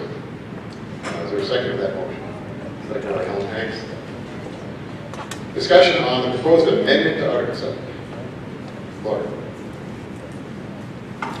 I don't believe there's a whole lot of discussion for that, because I think that we really should do that. We shouldn't be locked into a particular year, model, blah, blah, blah. But my question is, regardless of that, this total, is that just the vehicle, or is that the completely outfitted, painted, special decal, radios, computers, lights, sirens, backup cameras? Yes. Complete. Thank you, Laura. Further discussion on the proposed amendment. Just the amendment, all it does is change the, as read.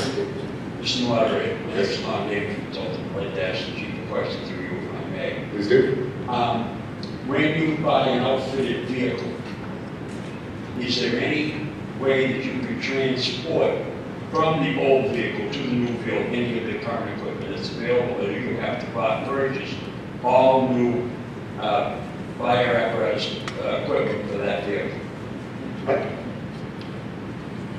So it depends upon, the intent is that we're not going to purchase any, the intent is to purchase a complete command vehicle so that if I'm away and the deputy's around, he has a complete command vehicle to operate. But the answer to your question is, if we buy another Ford Explorer, we could probably transfer some of the equipment, maybe not all of it, because of the model years. It's 10 years, it's 2000, yeah, it's 10 years old. We'll be getting a 2020 probably, if you go with Explorer. So the answer is maybe. Thanks, Mike. Further testimony? Just a question, then what happens to the current assistance? It's our plow truck. So we would keep that pickup truck and use it for plowing operations as we currently do. Thanks, Mike. Further testimony on the, just on the amendment? Clerk? Yeah. Thank you. All right. Yeah, good. All right, so we're just looking at the amendment. It just takes the limitations of what to buy. This is the last one. So then we're going to have 2 command vehicles to go to 61. They'll last a good long time. Thanks, Larry, for the testimony on the amendment. Going once, twice, 3 times. Okay, so the vote is on proposed amendment 1 to Article 7, which would replace the language in your warrant for Article 7. You see the district will vote to raise and appropriate the sum of $58,289 for the purpose of purchasing and outfitting a command vehicle with said funds to be withdrawn from the apparatus and equipment special revenue fund established under RSA 31:495-C, adopted March 7, 2005. Funds appropriated from this fund do not affect the tax rate. Those in favor of Amendment 1 to Article 7, please signify so by saying aye. Aye. Those opposed, nay. The ayes have it. Article 7 is amended. So we are at Article 7 as amended. Testimony on that. Mark. Quick question. What more does the SUV command vehicle have that the current truck doesn't besides the radio that's sitting on the shelf at the station? Mike? So the current command vehicle has a command module in it that has boards in it for accountability, tags, laying out the fire scene. It also carries medical equipment, all the fire equipment that fire chief needs, including SCBA, portable radios, extra portable radios that may be needed on scene. It's usually contained in a big box that's usually either manufactured or already custom made. There are vendors out there that make them. They go in there, and all the command radios are in the back of the vehicle so that you can operate from the back. The current pickup truck doesn't have any of that, and so a new blank SUV doesn't have any of those stuff. As well as a blank firehouse. Thanks, Mike, for the testimony. Article 7 as amended. Yeah, are we gonna have room for this inside? No, we don't currently park any of that stuff inside right now. Thanks for the testimony. Article, yes, Jason. I was actually pretty excited when the commissioners had this concept and it came to the budget committee because too often when we're looking to get a vehicle, it's usually because we're going to throw something away.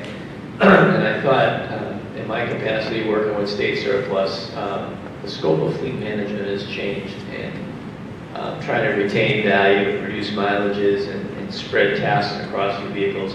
This is actually a pretty good opportunity for us as a district to have a chief and a deputy chief with similar vehicles that can respond. And we've already seen the layout of the district that we have. And, you know, I know there's comments that, well, the chief's not here, the chief's not there. Well, we have a deputy chief that's here and there, and we have 2 deputy chiefs. I mean, having that redundancy in emergency services is very important. If somebody is already tied up on something, regardless of what it is, it's conducting the business of the district. And if you have another person that has similar equipment, that's like having our own mutual aid built into our own system, our own district. So having that extra layer, extra redundancy, and being able to keep a vehicle that's 10 years old because we've preserved it, washed it, and put some repair money into it. And again, a 10-year-old vehicle, is it going to have bad days? Yes. Has this vehicle had bad days? Has it been in the shop? Of course it has. That's just the nature of rolling stock. But to be able to have a frontline piece that's ready to go, and who drives what truck, I don't think either chief cares who drives what truck in serving the needs of the district, and the commissioners can figure that out. That's why we elected them. To have the ability to retain something and not throw it on the scrap heap, that's kind of a win for us. And then being able to put utility 1 back into its plowing role, that's just going to prolong and preserve the life of that. This is a good move for us, and the budget committee was very supportive of that. That was a pretty good move on the part of the commissioners. Thanks, Jason. Further discussion? Sorry, Article 7 is amended.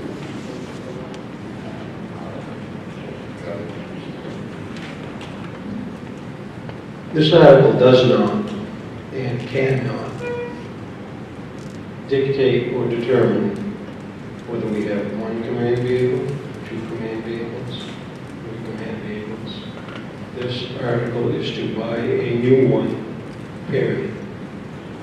whether we end up with 2, not up to us. 3 guys on the far right beside that.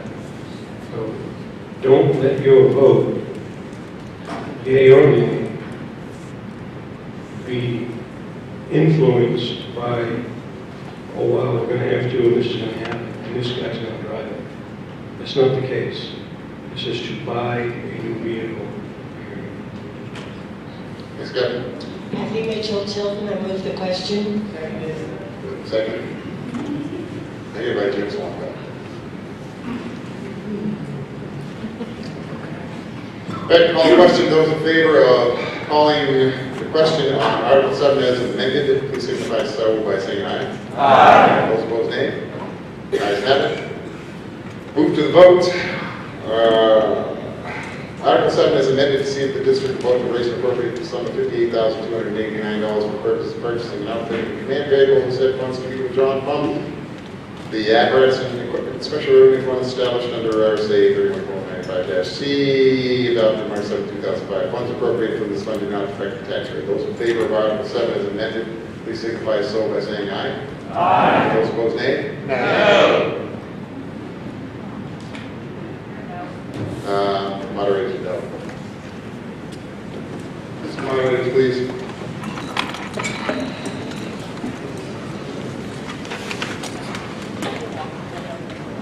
Right, those in favor of Article 7 as amended, please vote on the charge now.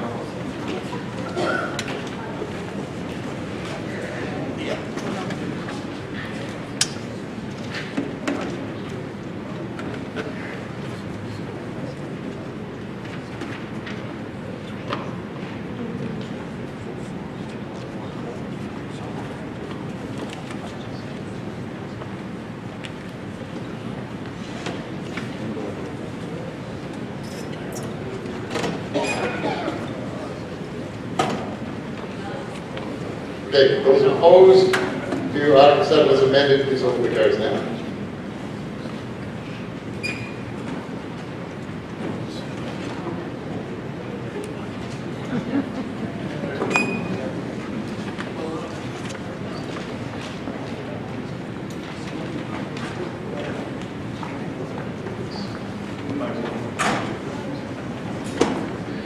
All right, result of the votes.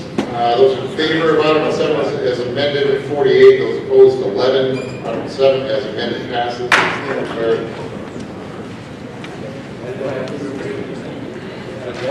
Right. Article 8. You see if the district will vote to raise and appropriate the sum of $1,111 for the purpose of adding to the existing health insurance deductible expendable trust fund with said funds to be withdrawn from the unassigned fund balance. Funds appropriated from this fund do not affect the tax rate. This article is recommended by the Board of Commissioners and the Budget Committee. Majority vote requires a motion.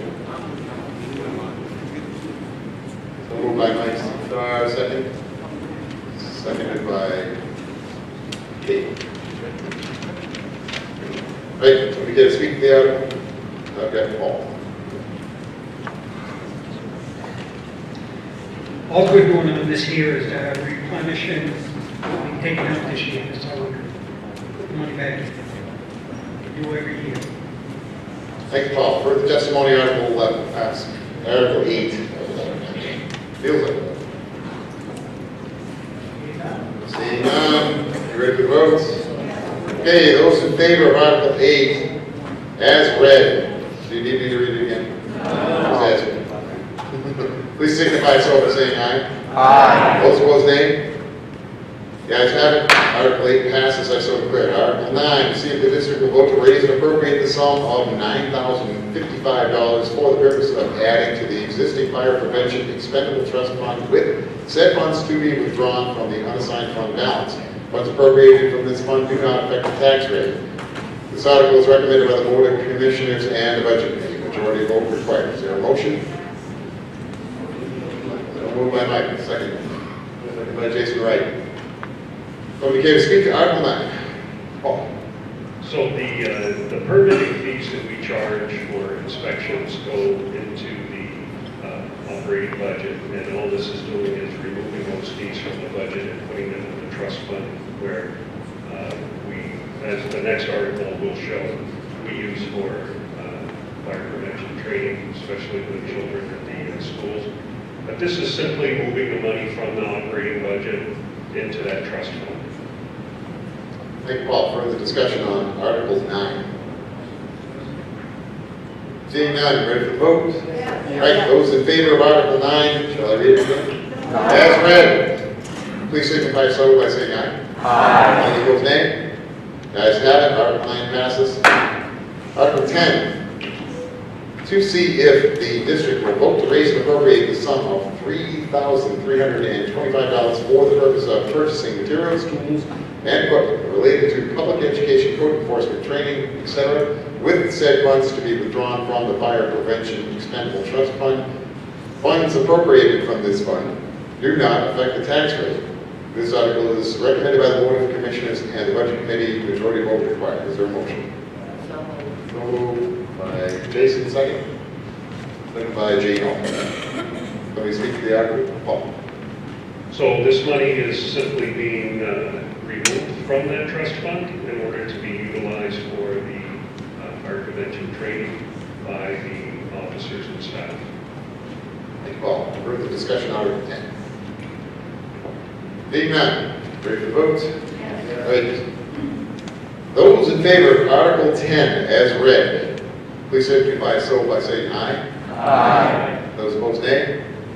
The ayes have it. Article 10 passes. I so declare. Article 11. To see if the district will vote to raise and appropriate the sum of $100,000 to be added to the Land and Building Capital Reserve Fund previously established. So this article was recommended by the Board of Commissioners and the Budget Committee. Majority vote required. Is there a motion? Moved by Mike Seatsar, second by Chuck Richard. Somebody care to speak to the Paul, please? Thanks. Okay, we've decided that it would be a good idea that we should have done a long time ago, but we never did. And to add this money to the Land and Building Fund, so when we do get ready to do it, we still have some money in there. Thank you, Paul. Further discussion. Article 11. Seeing none. Oh, I'm sorry.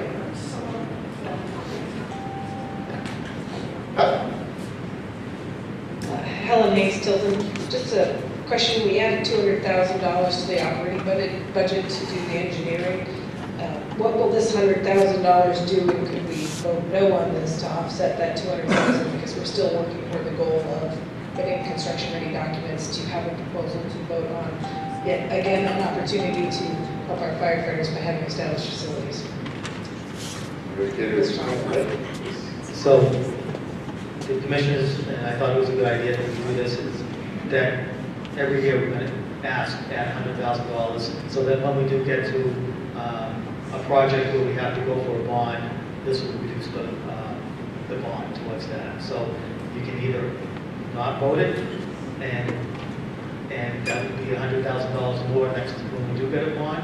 I can vote for it, it'll be $100,000 less when we do get it. That's simply the process.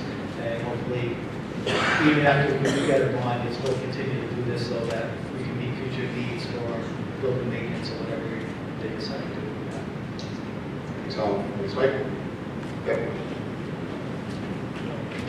So if we pass this and you add $100,000, spike the tax rate, we already spiked the tax rate, $200,000, and you know, I'll sit at any public meeting, you know, or even if you don't want to listen, I'll say it.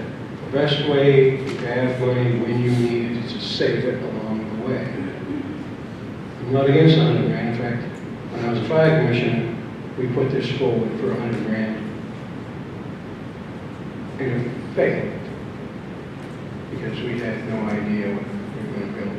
So, because we, and I'm okay with saving $100,000, I like saving money, I got everything to do. So, because we defeated Article 5, we can, in fact, approve this and take it out of guess what? Unreserved fund balance. I know as soon as I give up this mic, I'm going to hear that this group says this group says that. The only group who I care what says is the group that we are right here, right now. So, I'm going to try this and see where it goes. I have an amendment in support of this $100,000, rather than stick both my hands in your pocket and move your money. I want to use money we've already taken from you.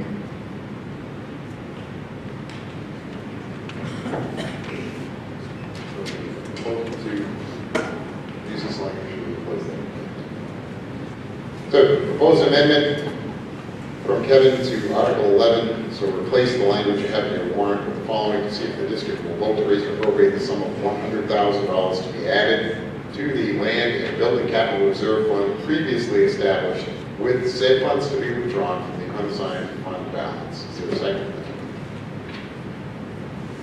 Second by Lisa Slonka. Okay, Kevin has pretty much spoken to his amendment. Anybody care to offer testimony to proposed amendment 1 to Article 11? Mr. Moderator, just a little note, side note, that if we decide to go forward with bonding or borrowing, what we have, the banks look at what we have in the bank. And all those things that they say that we, those gas fee and all those other things that we mentioned in the earlier article, I can't remember all the letters and names of, I know gas fees one of them. The banks look at that and see if we're following those guidelines.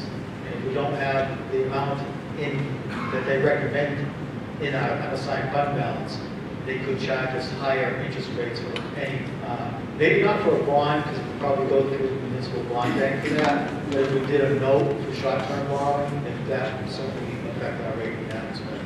Thank you. Thanks, Mike. Question I have, last year, hello? Just have to stay break. Hello? Hello? Last year you said they took money away from this fund. Yeah, it's about what you recommend. Do you know how much they took away from it last year? And the second part of that question is, if we move to change it to a different place, don't we still have it when they look at what we have for funds? Meaning it's not in this spot, but it's in a different savings? I don't know if you understand, like you're taking out of the unreserved but putting it in a fund, so you still have the money. We're not spending the money, we're just putting it in a different location. Sure, I think I understand your question. So last year they removed $87,760 out of the unassigned fund balance. We did not have to go to borrow, so it didn't matter in that respect. But the banks, what they look at is what's in your unassigned fund balance, not what you have money dedicated for other projects. And if we take money out of the unassigned fund balance, that's what they're looking at. Although, also, I wouldn't be opposed to reducing the unassigned fund balance to the 16.67 amount, using that money to go into the at-risk equipment fund. I think that would probably be a good use as well. Thanks, Mike. Further testimony regarding amendment 1 to Article 11. Yeah, see if anybody else. I find it pretty hard to believe that the difference in interest rate over the term of the bond is going to cost us anywhere near $100,000. And if we have the money on hand, we borrow less, we pay less interest anyway. There's no downside here. Just, Mr. Moderator. Just want to see if anybody else is. All right, so a bond, it wouldn't affect the bond, because when we go for a bond, we use the municipal bond bank, we get pulled with all the other municipalities looking to borrow. So it evens out the risk for the people purchasing the bonds. It's only if you're going to do a note, if you're borrowing from the bank, that it matters. So if we were, for some reason, needed to borrow from a bank for 5 years or something like that for a particular project that the district wanted to do, that's where it would really affect you. Thanks, Mike. Further testimony, amendment 1 to Article 11. Seeing none, you ready for the vote on the amendment? The proposed amendment to Article 11, which replaces that language you see in your warrant with the following: to see if the district will vote to raise and appropriate the sum of $100,000 to be added to the Land and Capital Reserve Fund previously established, with said funds to be withdrawn from the unassigned fund balance. Those in favor of Amendment 1 to Article 11, please signify so by saying aye. Aye. Those opposed, nay. Nay. Moderators, System moderators, please.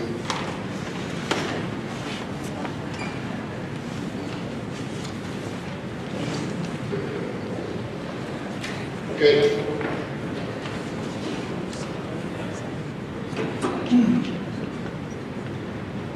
So, Amendment 1 to Article 11. If you're in favor of that, please hold up your voter cards now.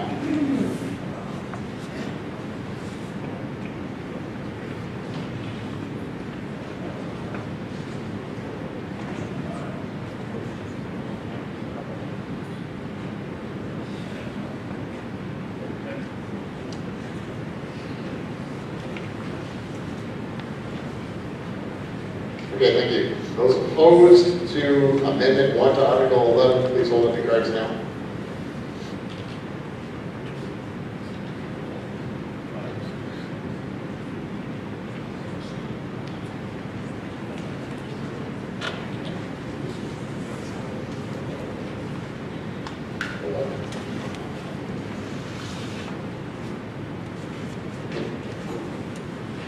Okay, results of the vote. Those in favor of Amendment 1 to Article 11, 24. Those opposed, 18. Amendment 1 passes. Article 11. So, we're back to Article 11 as amended, which I've read a couple times. Further testimony on that? Seeing none, are you ready for the vote? Article 11 as amended. To see if the district will vote to raise and appropriate the sum of $100,000 to be added to the Land and Building Capital Reserve Fund previously established, with said funds to be withdrawn from the unassigned fund balance. Those in favor of Article 11 as amended, please signify so by saying aye. Aye. Those opposed, nay. Nay.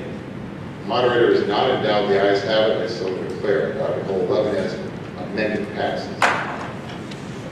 So we are at Article 12.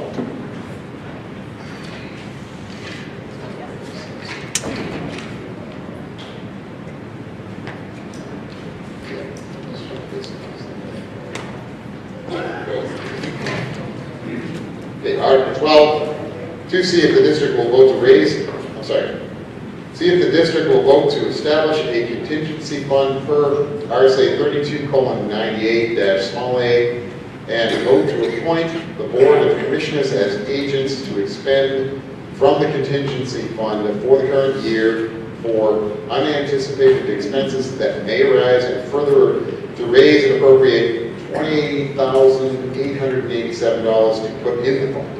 The sum to come from the unassigned fund balance. Any appropriation left in the fund at the end of the year will lapse to the general fund. Funds appropriated from this fund do not affect the tax rate. This article recommended by the Board of Commissioners and the Budget Committee. Majority vote required. Is there a motion? So moved on Article 12. Second. Second by Jane Ault. Hope you care to speak to Article 12. Jason. Oh, wait, I guess I would like to recognize Paul for Paul, please. So this contingency fund, again, is per RSA, and the money that we use to fund it or to maintain it is out of the unassigned fund balance. So with the expenditures that we've already had tonight from the unassigned fund balance, we now have $280,000 in the. So we have, that includes the money in Article 12. So we're already well below the 16.67%. So I'm just scratching my head wondering what we're doing here. This money, we need money in the contingency fund. in order to protect ourselves, and we're just using it for everything else. So that's what this money's for, and it's going to leave us at $280,291. Thank you, Paul. My only question is, when I keep looking at these numbers, I see $20,887. Well, why not $889? Like, don't people ever round numbers off? You need a new car, why not ask for $60,000? I mean, some of these things, why not say $887.22? I mean, I'm just kind of, maybe someone can explain how they came up with this number, but I don't understand. Thank you. Mr. Moderator? I can, okay. So the number comes from, the RSA says it's up to 1% of the previous year's operating budget, so that's where this number comes from. It's 1% of the previous year's operating budget. That's fine. Yeah. No, I was going to say the same thing. I just wanted to clarify in my mind that we weren't doing 1% of this year, that it was the previous year. Yeah, it's a fixed number. It's controlled by the RSA. Thanks. I was just wondering what the contingency fund is for, as opposed to the unassigned fund, as opposed to the other things we have. Sure, the contingency fund is controlled by the fire commissioners, and if there's an emergency and they deem it's appropriate to withdraw, they can do so without having to put the unassigned fund balance. If you want to take money out of there, you have to go to DRA and request permission to do so. This allows us to take up to that amount and spend it in an emergency case. Of course, the commissions would have to approve that. Thanks, Mike. Further discussion, Article 12. My understanding is this is a fail-safe. This money, I don't think has ever been spent. Is that factual?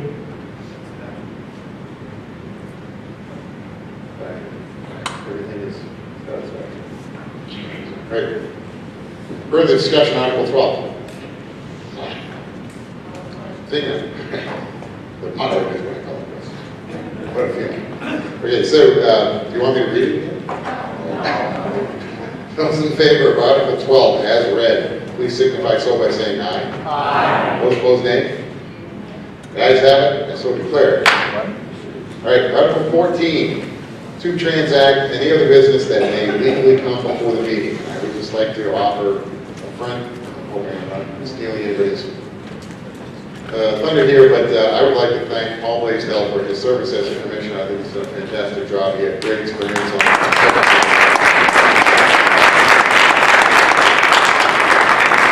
any other business under Article 14. John?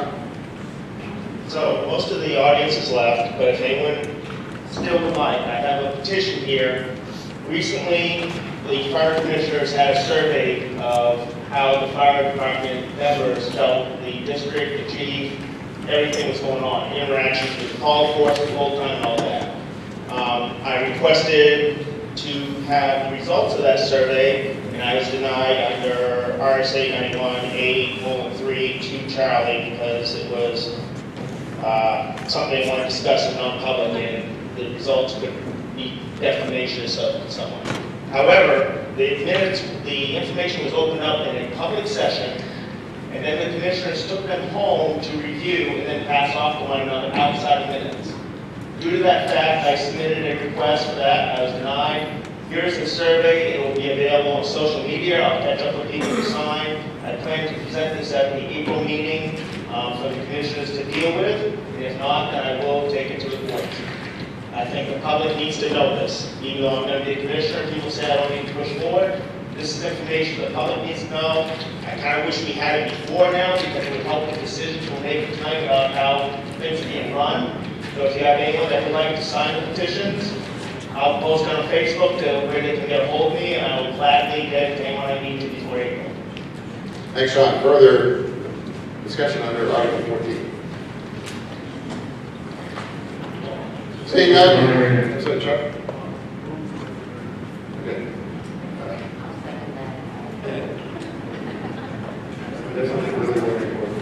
Thank you. Thank you, Mr. Moderator. continued unwavering service, this district and the school district. Thank you, the commissioners. Thank you, Paul Blaisdell, for what you've done for us in the last 3 years. Congratulations to John Silly in the election, winning the election for our commissioner. I'm looking for great things from the board in the next 3 years. Thank you all. Motion to adjourn. Been seconded. Any discussion? Those in favor? Aye. Those opposed? All right. We are adjourned. Thank you very much. Thank you for hanging in there. Good evening.